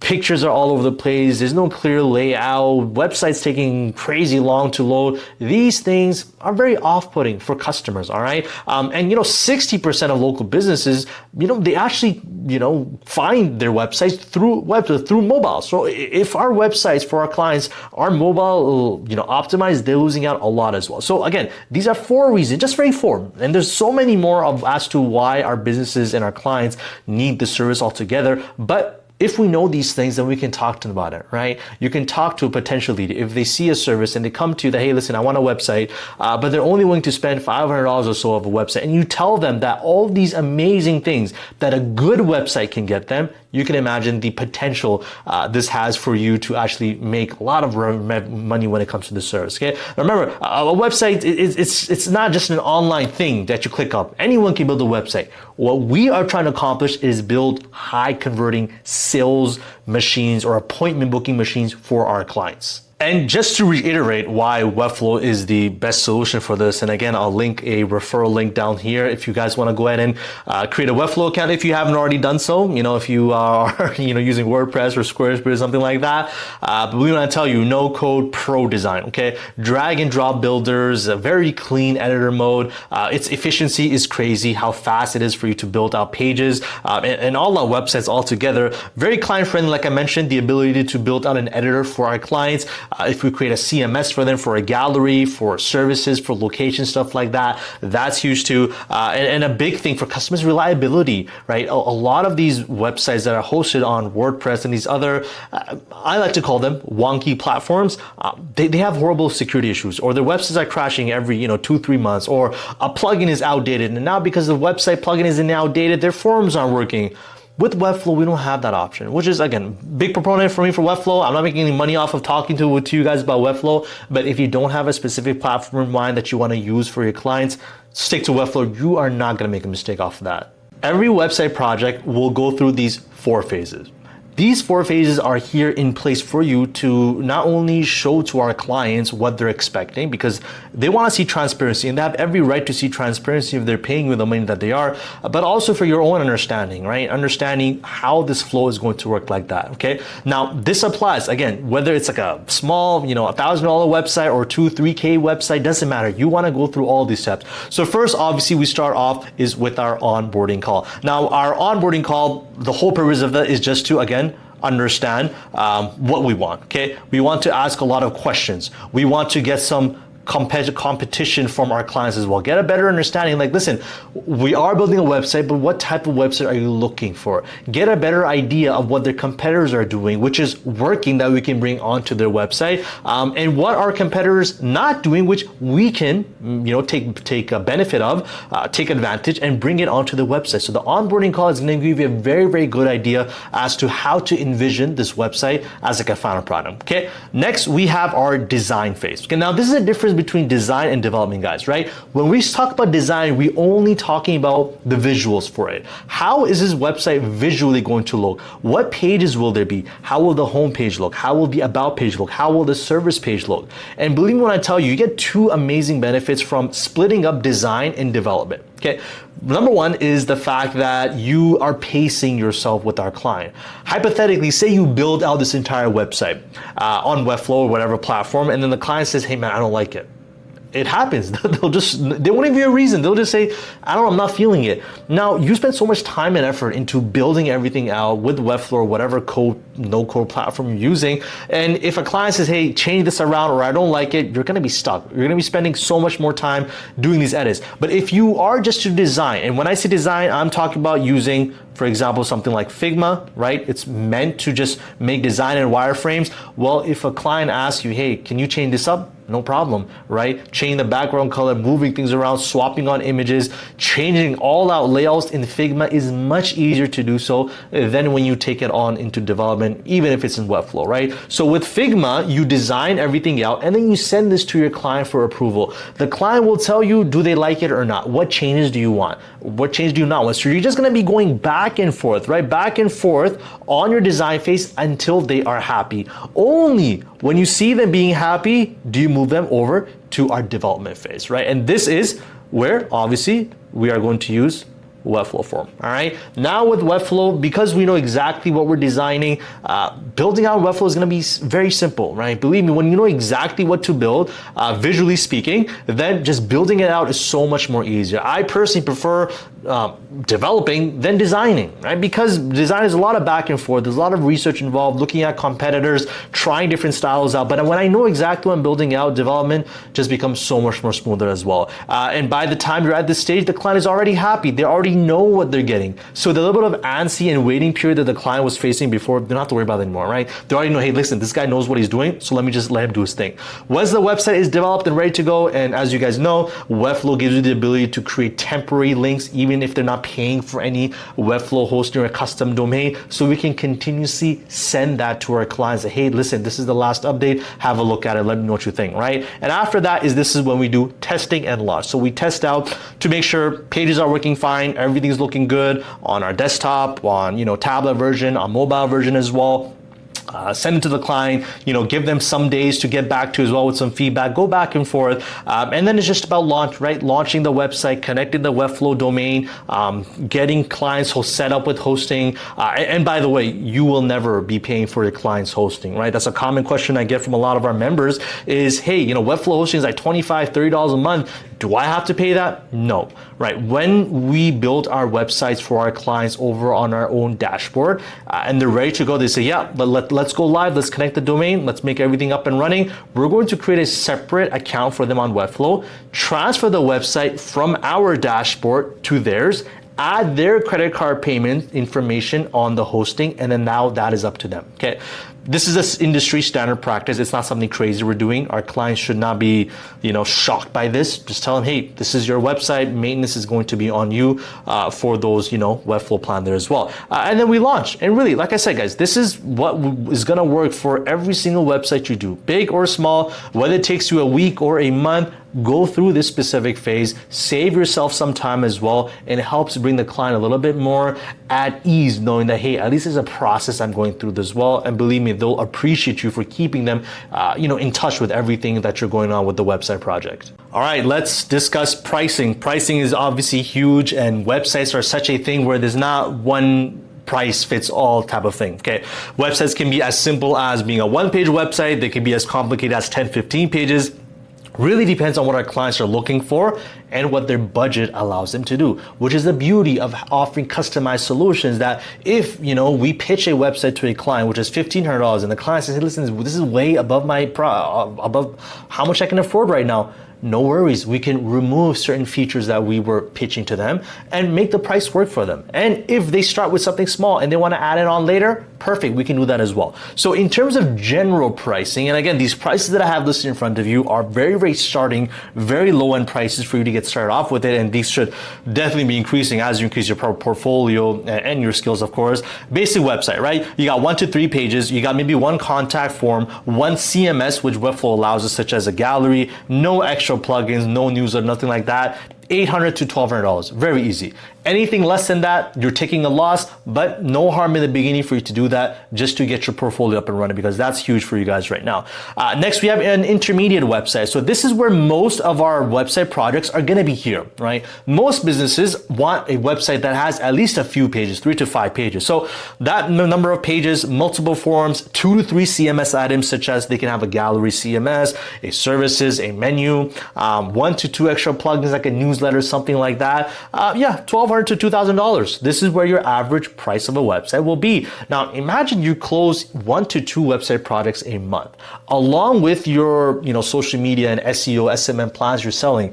And that's an extra $4,000 you can close very easily just with 2 website projects alone, which is, again, talk about value, a huge valuable over service. Then you have your pro website, which you can call it anything more than 6 pages or so. If it's got 3 plus CMS, 3 plus plugins, then this website you are looking at around that premium $2,500 plus mark. And you'll be surprised of how many people come in to our agency as a lead that came through our website or referral, and they actually start off with an intermediate website and then they move on to a pro.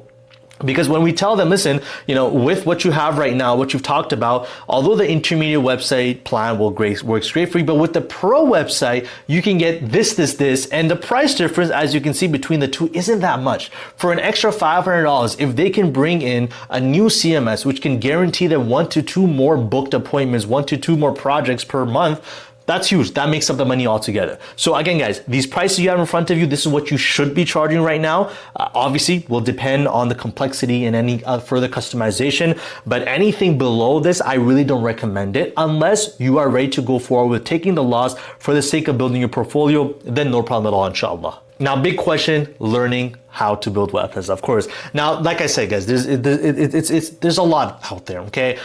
You've got a lot of Webflow tutorials on YouTube, and I'm gonna link 2 of them below. This is by Rand Segal, and he's a big Webflow guy. So he's got one tutorial on designing websites in Figma and using that same design to go ahead and convert it to Webflow. So I highly recommend that, but along with that, there's so much more out there on YouTube. And Webflow University, if you haven't explored this already, this is huge as well. There's got tons of free video courses on there, or specific videos on one specific things you're looking for. But these 2, getting started with Webflow and Ultimate Web Design course, I highly recommend that. I've had many of our mentorship guys go through with them. They benefited immensely from them. So if you are looking to, start somewhere into learning Webflow, I would recommend start with those YouTube videos, then transition into Webflow University. And by the end of this, no doubt, inshallah, you'll be able to be designing websites in no time. But again, if this is too much for you, everything I've talked about so far is going above beyond your head, we are going to build a team to do this for you as well without them taking too much of a profit on your end, okay? So, but again, for that's gonna come down the road later on. But a big thing, guys, even if we don't want to fulfill these services ourselves, we do want to learn about them and have a good understanding so we know how to delegate our team members. We can't expect our, someone we hire as a Webflow developer to build a website without any guidance. We need to guide them in some way, shape, or form. So, which is why I recommend learn Webflow, at least enough for you to have a generic idea. You don't have to become experts and do some very complicated things, but a generic idea of Webflow will go a long ways. So get started off learning with that. I'll share some YouTube videos below, Webflow University links as well. And if you have any specific questions about Webflow, shoot me a message and I can always discuss those with you. The next service, and probably the second most valuable service you will offer as a service to your clients, and along with working on it for your own agency, is SEO, search engine optimization. In a nutshell, if you want to understand SEO, think about it this way, right?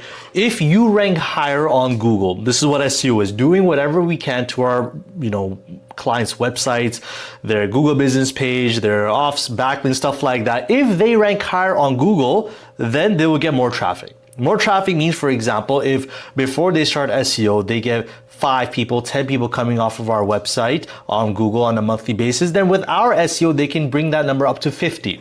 So if they get more website traffic, then in return, they can get more booked appointments, more sales, whatever it is. So the idea of this is really increase the number of traffic that our clients are getting onto the websites. And in order to do that, we're going to do everything we do here. And once we do that, they make more money. So this is a general look at it. Now, take a look at this example that I've got over here. Say you know what, my pipes just burst at my house. What do I need? I need a plumber. Where's the first thing I'm going to do if I don't have a direct number to a plumber? I go to Google. Now say, sir, I search a plumber in Edmonton, and I get these options. Okay, I have to choose between this number one here, Mr. Rooter. I have the Gentleman's Plumbers, and then I have, I guess, Home Depot. They offer plumbing services too. Now, this is only on the first page of Google. If I click on any of these 3 links, do you expect me to go to the second page of Google?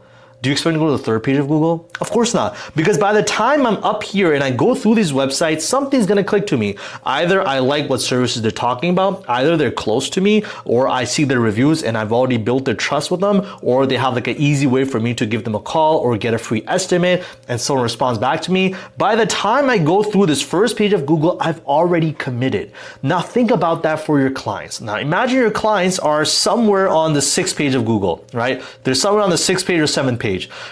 Will I ever get there? Right? Realistically speaking, there's no way I'm going to jump through every single one of these pages and find them over here on the 6th page of Google. This is the power of SEO. Our SEO will bring our clients to go from our 6th page all the way to our first page. Once we bring our clients to our first page, not only are they getting more website traffic and booking more sales, but they're outranking their competitors. And this is a huge thing for local businesses. They are always competing with each other. If we can tell our customers that one way you can get ahead of your customers, or one way you can get ahead of your competitors, is by simply doing SEO. It's going to sell itself. So this is basically what SEO is in a nutshell. Get more traffic on Google and get your clients more customers and more sales. All right. Some facts about this. Take a look at this. 97% of people search online to find local services. I'm talking about local service. I'm not talking about online service. If I want to buy something online, I don't want to jump online. I want to buy, a kufi online. I want to buy, anything online. No. If I want a local services, which most of us, that's going to be our niche, 97% of them are going on Google to find them. Okay. Now showing up on Google, like I said, guys, 2 things. Trust, authority. We always want to have that. If we rank high on Google, that's already doing that for us. And unlike ads, SEO keeps bringing leads even after the campaign is done. This is a big sell point for us for SEO. Okay, tell your clients, listen, if we can get you ranking number 1 on Google in say 6 months or 8 months, whatever it is, by then you're already on the first page of Google. After that, there's no need for you to continue paying for SEO because you're already in the first page of Google. Because once you're on the first page of Google, their customers are already finding them. If their customers are already finding them, then they're already getting clicks. If they're getting clicks, the Google says, hey, listen, this plumber, he better be on the first page of Google because people are flaunting to him and there's no reason why we shouldn't bring them on the first page and keep on recommending them to people who search these specific keywords. So this is a huge power of SEO, that our clients do not have to spend anything on ads either. All they do, they pay us a set management fee. We do everything right then and there. And within those, 3 to 6 months, they're ranking number 1 on Google or first page of Google. They're getting a huge amount of traffic. That's helping themselves and it's all organic from there. No ad spend required whatsoever. Okay. Now let's see, well, how does SEO work for local service businesses? And the example I like to give for this, guys, is imagine a billboard.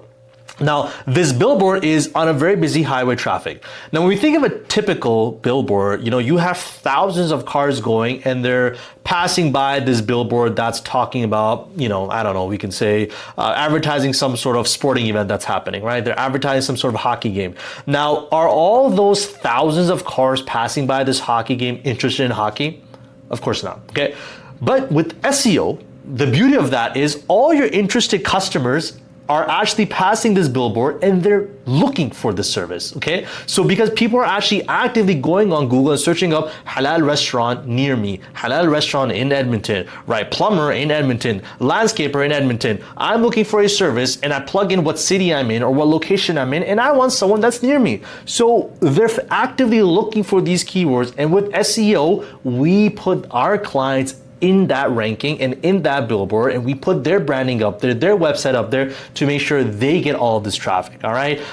3 benefits of that: increase visibility, generate leads without ad spend, huge, and build trust. With these 3 things, this is going to make them so much money. Okay. Now, one thing it is to know about SEO, it's not a one and done solution. It's not that you do something once and then, by the time you're done, they're ranking number 1 on Google. It's a slow process, but in that slow process, you as the marketer, you're going to be consistently getting paid, and your clients are already understanding that, hey, listen, SEO takes time, right? Which is why we recommend a minimum 3-month contract. You want to have a minimum 3-month commitment, which I always recommend doing so, because it gives you time to actually bring them the results. And by the time they hit month 3, they're already seeing the increase in traffic. They want to hold on until they're on the first page of Google. So a huge money-making service you guys want to offer right away. All right. Now let's see, how do we run an SEO campaign? There are certain things, certain steps definitely we want to go over. But one thing to know, guys, is that SEO is not like a funnel like I have over here that you do this 1, 2, 3, 4, you're done. No, rather it's going to go back and forth, right? You need to go back and forth to see consistent leads and consistent growth in terms of your clients' rankings as well. But obviously it all starts with a simple thing such as an onboarding call, like we do with any of our projects that we do, right? So we start off with an onboarding call, understand the business, services, their target audience, their competition, and set a time frame, right? Okay, so you are a landscaper, awesome. But what type of landscape projects do you deal with? Do you deal with residential or commercial? Within residential, is there a specific area you're targeting? Is there a specific type of home? Do you want to target old builds or do you want to target new builds? I know this because I've got a few landscaper clients here. But you need to understand these things, because you're not going to be targeting every single keyword under the sky. No, you want to target those specific keywords which the client wants, those specific types of jobs or bookings, or sell those products for them, and those that actually you can rank for. Some keywords are very difficult to rank for. It's not worth for you to put in the time and effort to do so. So the onboarding call will help you do that. Next, we have our on-site SEO. On-site SEO basically means this is everything you do literally on our client's website. Okay, now this would mean optimizing pages to make sure our H1s have our keywords. This would mean making sure our meta descriptions have these things as well. This would also mean concluding to going on to creating monthly blog articles to make sure their website is consistently growing. Target location pages. So anytime you're doing anything to build onto the website and improve its SEO, we call that on-site SEO. On-site SEO would be everything you do outside of the website that can make it more authoritative, get more backlinks, rank some on blog posts, get your client's website mentioned over there. Everything outside of the website that's helping with SEO is going to be considered off-site SEO. All right. Next, we have GBP management, or Google Business Page Management. So this is going to help our clients, really dominate on Google Maps, right? So we want to make sure that every single aspect of Google is covered by our SEO. And the best way for you to guys get this is use the SEO checklist for all of your SEO campaigns. Now, I'm going to link a Excel sheet, or Google Sheets, I guess, into the description of this video. Open that, and what you need to do essentially, it's got all the steps that you need to do week 1, 2, 3, and then beyond from there. And you're going to use that sheet to track the SEO progress you're doing. I've got some notes on there as well, which give a little bit of description. I share some links to specific tasks as well, but every single SEO project you land, duplicate that sheet and use it for every single SEO campaign. It's going to keep everything optimized. It's going to keep everything organized as well. You have a clear idea, okay, what am I doing every single week? And then after that, as you're going to see at the bottom of that sheet, it literally mentions to you that, hey, now you just need to repeat this process. So this is a big thing of SEO, is consistency. Anytime I've seen us get a huge amount of traffic increase on our websites for our SEO clients, is I noticed my team was actively busy with those clients. We never missed a content article. We never missed buying more backlinks for them. So it's huge with consistency. And if you've only got 1 or 2 clients, no worries, you can handle that yourself. If you got anything beyond that and it's taking too much of your time, no harm in hiring that out. And like I said, in the upcoming levels, we'll go over what it means to build a team that can do this work for you and how we can create specific SOPs to make it easy for them. But yeah, checklist is going to be huge for you guys, so make sure you use that for every one of your SEO projects. If you have any specific SEO related questions, obviously shoot me, but at the end of this level, I'm going to have specific videos to teach you SEO itself, of course. Pricing SEO is, I love it, man. I just love SEO projects because the work is so repetitive. It's not, mind-boggling for you. It's nothing, very minimal customization required for it as well in comparison to, say, websites and social media marketing. And the amount we're charging is nice, and the value our clients get out of it is amazing too. So it's really a win-win for everyone involved in the situation. But if you want to learn about pricing, these are some two packages that you can offer. Number one is we have basic SEO, okay? So this would basically mean you do everything, by the way, depending on whatever plans you want to have. Make sure you are doing everything we talk about in that checklist and the information mentioned before with the on-site, off-site, and the Google business page. Make sure you do that because you need to do all those things to get optimal results. But how much you do it will depend based off of the model or package they want. So if they want something basic and their budget is about 500 or so and nothing too crazy per month, then you can give them one blog article or service page per month. You can give them 2 Google business posts per month and 5 backlinks per month, right? This package itself, will it get them results? Yes. However, it'll take a little bit longer, maybe 4 or 5 months for them to actually see a big jump in traffic and, an increase in their bookings as well. Now, if they want, results much more quicker, maybe within 3 months or so, then they can go with the Pro SEO, where you basically do more than double the work with 2 blog articles or service pages per month, 4 Google business posts per month, 20 backlinks per month, or whatever number you want to give to it, and you can charge them an $800 value. Now, if you take a look at between these two numbers, it's not much of a difference. For less than double, they can be getting double the amount of work, right? So the way I look at it is that I always pitch them our Pro SEO plan. Pitch them the Pro SEO plan, talk to them how this is what you're gonna get, and see their response. Most of the time, they think all this and they say, this is amazing. I'm getting so much value out of what you're providing. If I feel like, they're tough on their budget or it's too much for them, or I'm feeling like, hey, maybe they're gonna start looking for something cheaper, I tell them, oh, by the way, we do have a basic option, which actually gives you half of the things which I've talked about, and it costs $500, right? So $500 on a monthly basis. Now, this gets them thinking, obviously, that, hey, listen, I might as well just spend the 800, and by the way, this is minimal. This is 800 plus and 500 plus. I might as well spend that extra amount and get double the work, but nonetheless, a budget is a very big issue for them. At least we give them that option as well. Now, remember, guys, I mentioned this before, we always want a 3-month minimum commitment. You never want to run SEO on a month-to-month basis. The initial 3-month commitment will, number one, guarantee that this client is, making those payments for the next 3 months, but also SEO takes time. It's not going to come in, the traffic isn't going to come in overnight. With this consistent work you're doing on a weekly basis, that is what's going to bring them that optimal results. So 3-month commitment there at least. After that, you can, have them on a monthly retainer, no problem on that. If they need to pause it for whatever reason, sure, we could do that. But at least for the first 3 months, they need to be locked in, because by the end of that, you brought on some of the results, and then no doubt, because they got some value out of it, they want to continue with your SEO services as well. Learning SEO, you know what, guys, it is a technical skill. I'm not gonna lie there to you. There is a lot of a bit of a learning curve, but the beauty of SEO is it's something that you replicate. The same thing you do for your first SEO project is the same thing you're gonna do for your 10th SEO project, right? So the more you do it, the more practice you get, the more it makes sense to you. But I'm gonna bring in a few videos in this video to show you exactly what you need to start off with. So the first videos I want you to learn about is Webflow and SEO. Because obviously, if we are building our clients' websites on SEO, it only makes sure to learn about SEO from Webflow, okay? So these are 2 videos, okay? Take a look at them, very, very beneficial. And if you built your client's website and you're doing SEO, these are gonna help you amazing. However, you are going to get some SEO projects and SEO clients whose website you didn't build. They had the website built previously from whoever, and now they want to do one in SEO.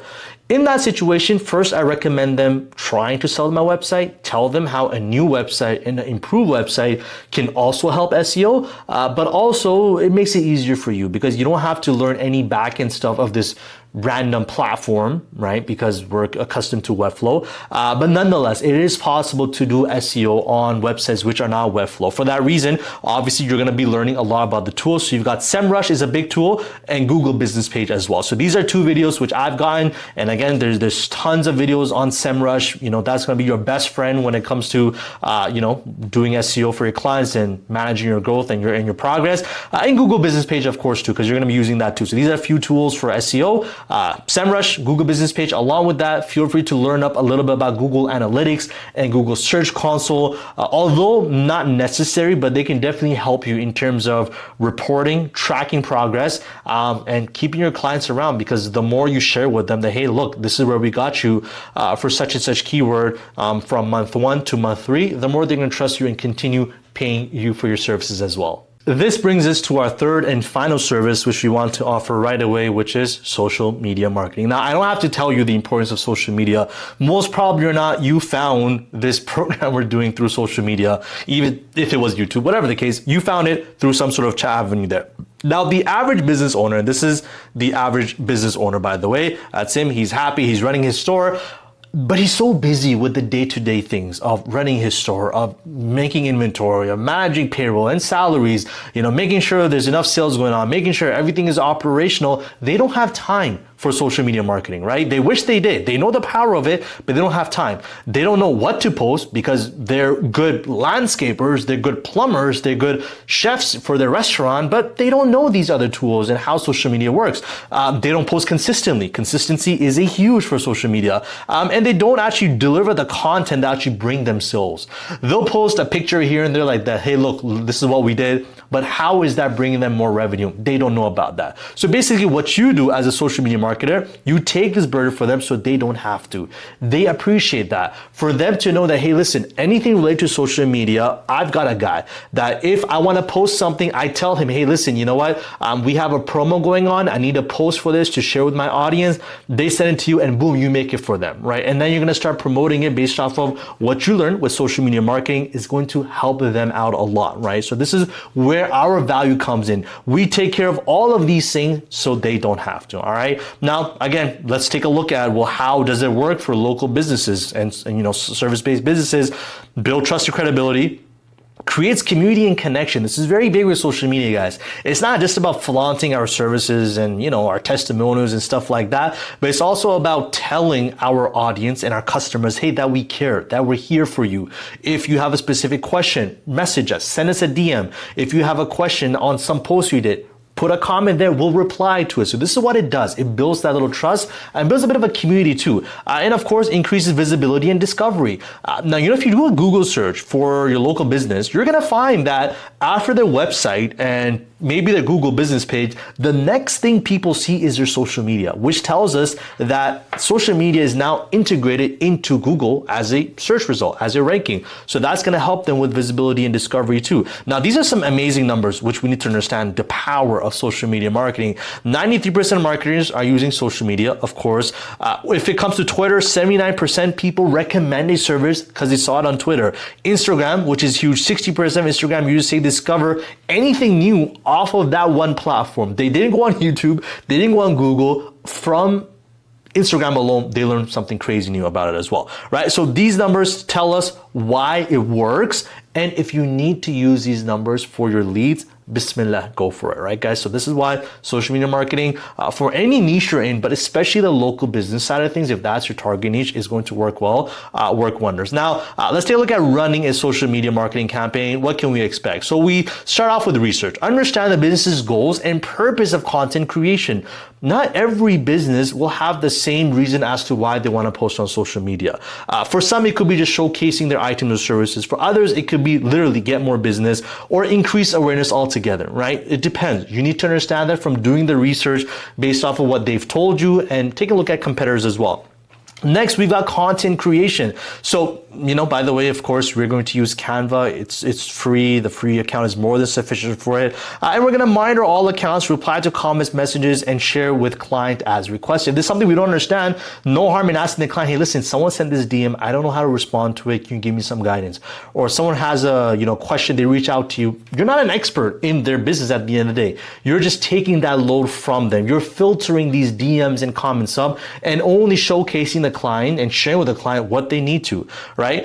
Next, we've got ads as required. So of course, creating posts is one thing, running ads is something else. But if they have an offer, a promo, a deal, whatever, then turning it into a boosted post or a Facebook ad can help them get more exposure on that specific post. And then from there onwards, guys, it's just about improving content, because you're going to learn along based off of what engagement you're getting from these posts, based off of the input you get from people who are following your clients' accounts. But overall, guys, it's a cycle, all right? It goes both ways. Just because you figured out, your content creation strategy once doesn't mean you're going to stick to it. You'll continuously be doing a little bit more research time after time to see what's the best way to increase exposure to my clients' accounts. What type of content can I actually make to bring in more sales and revenue for them? It'll be a consistent job, but hey, the more you learn about them, the more you get an idea off of what's trending and what's not, the more results you're going to get for your clients as well. All right. Now, learning SMM, Canva is huge, as I've already told you. So I'm going to link a video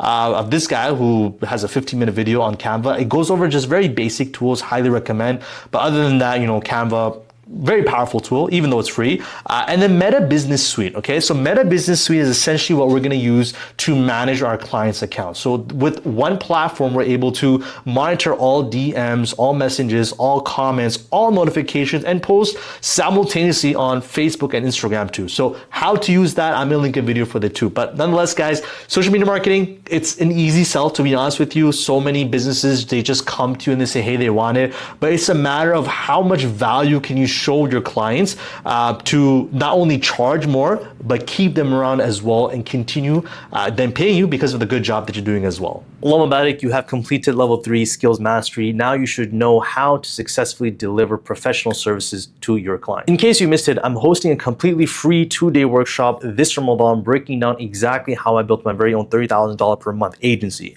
and go into the final details no one really talks about online. Now, this workshop is going to be completely live, nothing pre-recorded, so I'll answer all of your questions as well and give you a roadmap on how you can build your own Halal AI web design agency, land your first $1,000 plus client. So click the link in the description or the pinned comment to register before the seats are all filled up. So now let's move on to the last level, inshallah, which is Loom Outreach. Here you learn the most underrated and the most effective method to land clients, which is arguably the most important and most difficult part of this entire business. There are tons of ways that you can go ahead and do outreach. DMs, emails, phone calls, so on and so forth.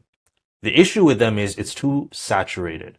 Business owners are expecting spams. They are not checking their emails, and if they do, it's very little for the stuff that they have to do.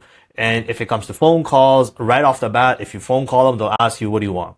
So you better be ready with something, and if you're trying to pitch on the phone, it's not going to help, okay? DMs, many of these business owners who we're targeting aren't even active on socials, which is why we're trying to target them. So it doesn't make sense. So the biggest value where you can give, where you can tick off all the needs of outreach is through what we call a Loom Outreach method. Okay, this isn't a method which I've discovered, but it is a method which I have been doing for my own agency. It's a method that any and all of our members use as their number one source of outreach. And alhamdulillah, we have gotten amazing results. We're talking about, making $5,000 to $10,000 off of a single client by selling them a website and then obviously monthly marketing plans as well. So inshallah, in this video, we'll go over the Loom Outreach method, intro to cold outreach. We'll talk about lead qualification research, and I'll actually do a live lead research for you to find these types of businesses that you can do outreach to. Okay. All right. So intro to cold outreach. Now, guys, this is very important, right? There's a difference between doing outreach to a warm lead versus cold lead. They're coming to you in different methods, so your method of approaching them should be different as well. Let's start with a warm lead. Now, what is a warm lead? A warm lead is essentially anyone, people or businesses who already have some awareness of you or your services. Either they were a past client, and the past client referred you to a friend who's also in business, and they're like, hey, listen, Jonathan, he called me, he told me that you did his website, I'm interested. This is a warm lead because Jonathan has done some of the selling for us. Or maybe someone shared our website to such business owner. They looked into it and then they came to us. Or it's a referral. It's a friend, family member, right? Reaching out, hey, listen, I know you do this, can you help me? That is a warm lead, right? The awareness level is that they know you exist and may already be curious about what you offer, in the sense that I want a website, I'm coming to you. You know what I mean? So it's not that we're introducing a problem to them. They are problem aware. they're coming to you for the solution. Their trust level is obviously much, much higher. They trust you, or they've seen proof of your expertise through a friend, someone who worked with you previously, or they saw your website, they saw your projects, they saw your testimonials. The goal for them is to nurture this relationship and move them closer to becoming a client. Yeah, some of them will come to you and they build so much trust. They're like, all right, where do I sign? Where do I pay? Let's do this. A lot of them are like, look, yes, I'm interested. Let's talk a little bit more. So you want to move them closer to that goal. Examples, you got this friend, family member who runs a business. You have a relationship with a referral from a current or past client. Now, let's look at the difference between that and a cold lead, meaning people or businesses who have never interacted with you. They don't know your agency. They don't even know what services you offer. Meaning it's out of the blue. They didn't expect you to reach out to them, nor do they know, do I even have this problem or not? Their awareness, typically, they don't know you, who you are. They may not even know that they need your service. Yeah, I don't have a website. Yeah, I don't have social media marketing, but I never thought about it. Now that you brought this problem to me, it is something to consider. This is what we call our awareness level. Our trust level here is 0. You are a stranger to them. You could be a scammer for all they know. You could be lying about everything for all you know. They're not going to know that until you reach out to them and obviously help build that trust level. So the goal with them is to spark interest, start a conversation. Guys, this is so important. Our goal is not to make money off of our cold leads right off the bat. With this outreach method, we are not saying, hey, listen, this is Zahir from Caliph Digital. Pay me $1,000 for a website.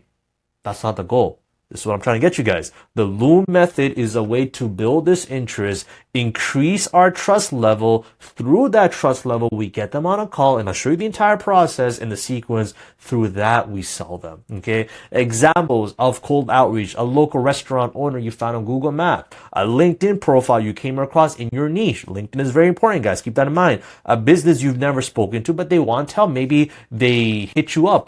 They saw something about you. So they still don't know you. They just saw a message. They saw an ad on Facebook Marketplace, Kijiji, or any of these other market platforms out there, and then they reach out to you from there. So these are examples of cold. Now, because of the difference between cold versus warm, as you can imagine, we must approach each type of lead differently. The same method you approach a cold lead cannot be the same method you approach a warm lead.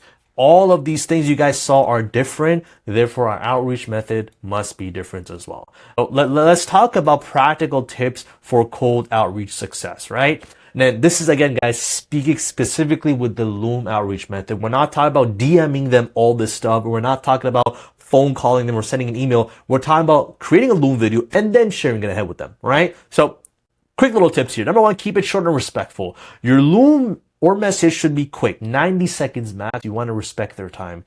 They have no idea who you are. They're not going to sit on their phones or on their laptops and watch a 5-minute video about some stranger. They're not going to do that. Keep it short, respect their time, and again, they don't know you. Start with them, not you. Talk about their business, their goals, their pain points. Don't say, oh, okay, I'm a marketer. This is what I do. This is what I've done. And I've done so much so I can make you so much money. They don't care about that, right? They want to talk about this. Look, I noticed your Instagram hasn't been updated in months. I saw that your website is giving this error 404. I noticed on Google Maps you don't have a website. Talk about them. Make it human. This is very important. Use their name. Mention something specific about their wisdom. Show that you're a real person, not a robot. Very crucial to build that trust we're looking for is that you say, hey, Jonathan, I saw your business profile on Google. You can find their names by doing a quick research, looking at the reviews, see if a reviewer ever mentioned a name.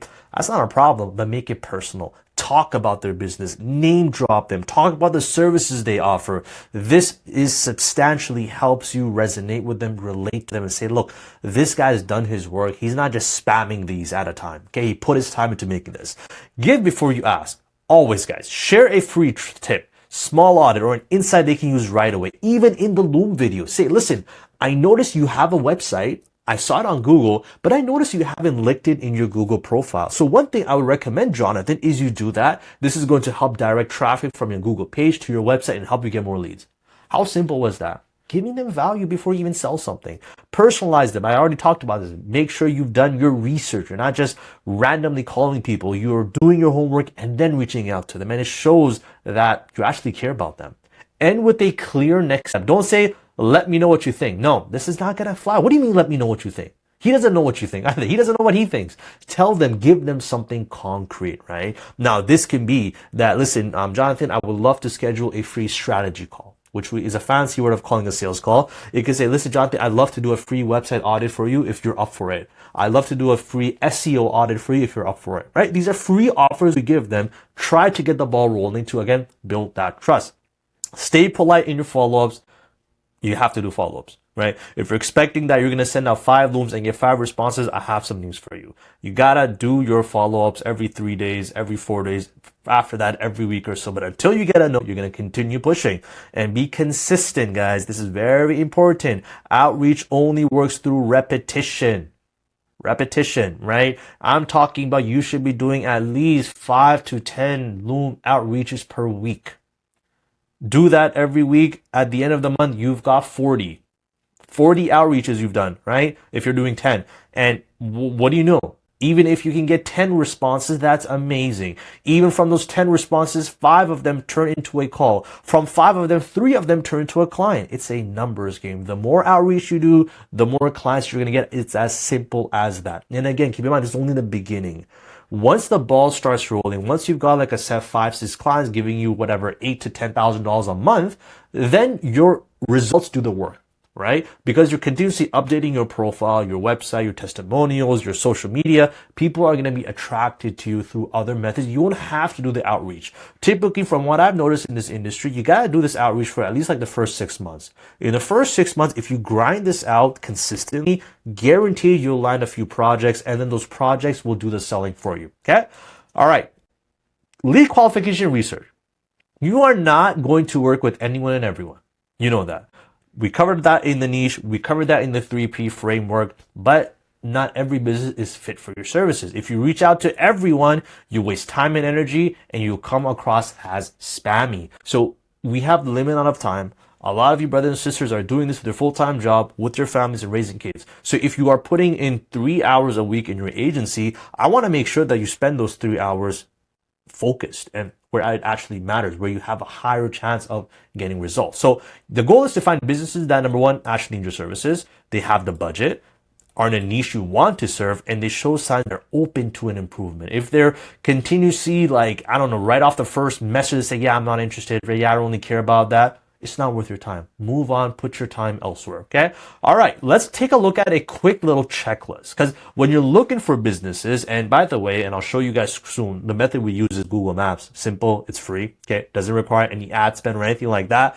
This is the checklist you want to go ahead with. Number one, is it a niche fit? Is this business in the niche I want to focus on? Whatever niche you chose. Because again, guys, when you are positioned to help a specific niche, you can talk about that niche. You become an expert in that niche. Right off the very first Loom video, you can say, listen, Jonathan, I only work with restaurants. I know the restaurant business like no other marketer out there. This is what I can do for you, right? Showing that authority. Size and budget. Do they have enough revenue to invest in marketing based on the service costs?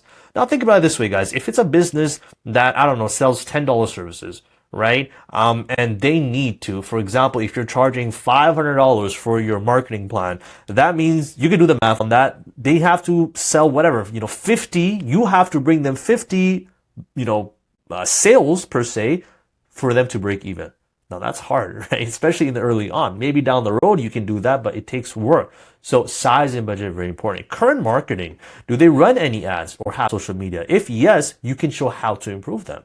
If no, you can show the opportunities they're missing out, right? And you guys can find this stuff. Very simple. Just do a quick Google search, okay? Take a look at what they're doing. Look at the social media presence. I see what they're doing on that side. Find out what are they doing right now. And if there's any holes, you're going to give them value on how you can help them fill that. Online presence. Do they have a website, Google business profile, Instagram page? Because we know very well, weak online presence is opportunity. This is what we want. We want these businesses that you reach out to that have minimal or absolutely nothing going on for them because they're way too busy focusing on their business. They're small businesses, they're solopreneurs, they need our help. And obviously, guys, this is very important as well, decision maker. Can I find the owner or marketing manager's contact info, right? Many of these guys, you're going to realize they're owners themselves. They're the ones handling the phone calls, the emails, and everything like that. So if you can find the decision maker's contact info, check their LinkedIn, check their Google page information, make sure you're talking specifically to them. If they happen to be a team or a bigger business, no problem. When you have that Loom video ready to go, you obviously, when you make the call, you want to ask them, hey, listen, is the decision maker around? Is the manager around? Is the owner around? I just would like to speak to them. Because you wasting your pitch and time on, what they call the gatekeeper in this business, it's wasting your time. It's not worth it. So important for you to make this pitch to the specific decision maker. Okay. Lead research. All right, now you're starting your stuff. How do I know if this is a good prospect for me to note down and do my outreach to? First of all, check a look at their website. Do they have a website? If yes, is it slow? Is it outdated? Is it not mobile friendly? You guys can do it very, very simply, okay? By simply just refreshing the page. See how long it takes to show up. There are websites where you can search up called website speed checker. It'll give you a grade, A, B, C, D. So you can show a screenshot of that. That look, I put your website in the website checker. This is what's bringing up. Okay. Is it outdated? Is it not mobile friendly? That show them, look, that listen, I just put your website on my phone right now. This is what it's showing me. It's all over the place. Buttons aren't working. Social media scan. Check their Insta, Facebook, LinkedIn. Are they consistent? Is the content engaging? Are they getting reply or comments? Because that's engagement. Google search, right? Very simple. Business name plus business name. Are they showing up on the first page of Google or not? Competitor check. Look at 2 to 3 competitors in the same niche. Very, very crucial. What are those competitors doing better online than these guys? Guys, business owners are very competitive, right? They thrive on that. And I guarantee you when you mention a competitor's name for them, so if you're talking to Jonathan the Builder versus Bob the Builder, and you tell Jonathan, by the way, Jonathan, I saw Bob the Builder is doing this on his website, which you aren't doing. He knows about Bob. Believe me, they keep an eye on that. They know who's doing well. They're always keeping tabs on each other. So that's going to tug on those emotional strings, which can really, really benefit you. LinkedIn, Facebook, Instagram. See if you can find the owner marketing person to send your Loom directly to. We're going to be sending these Loom outreaches in multiple channels, not just one. So as many channels as you can find for them, you want to go ahead and take advantage of that. This is important, guys. I want you to read this multiple times. The goal is not to reach everyone. The goal is to reach the right ones. You have a limited amount of time. Use that time according to what's most beneficial for you.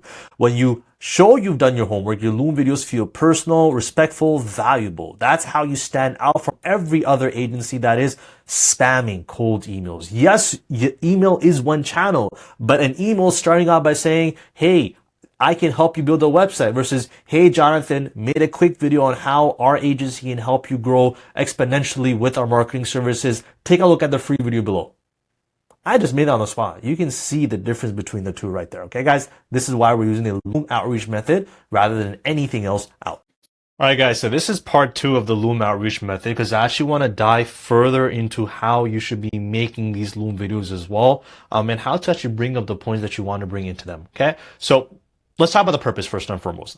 The purpose, like I told you guys, and I can't reiterate enough, is give free value without selling. That is your main goal with your Loom Outreach. You're not trying to sell them. You're trying to tell them, look, this is who I am. This is how I can help you. Do you want to talk? This is what you need to do.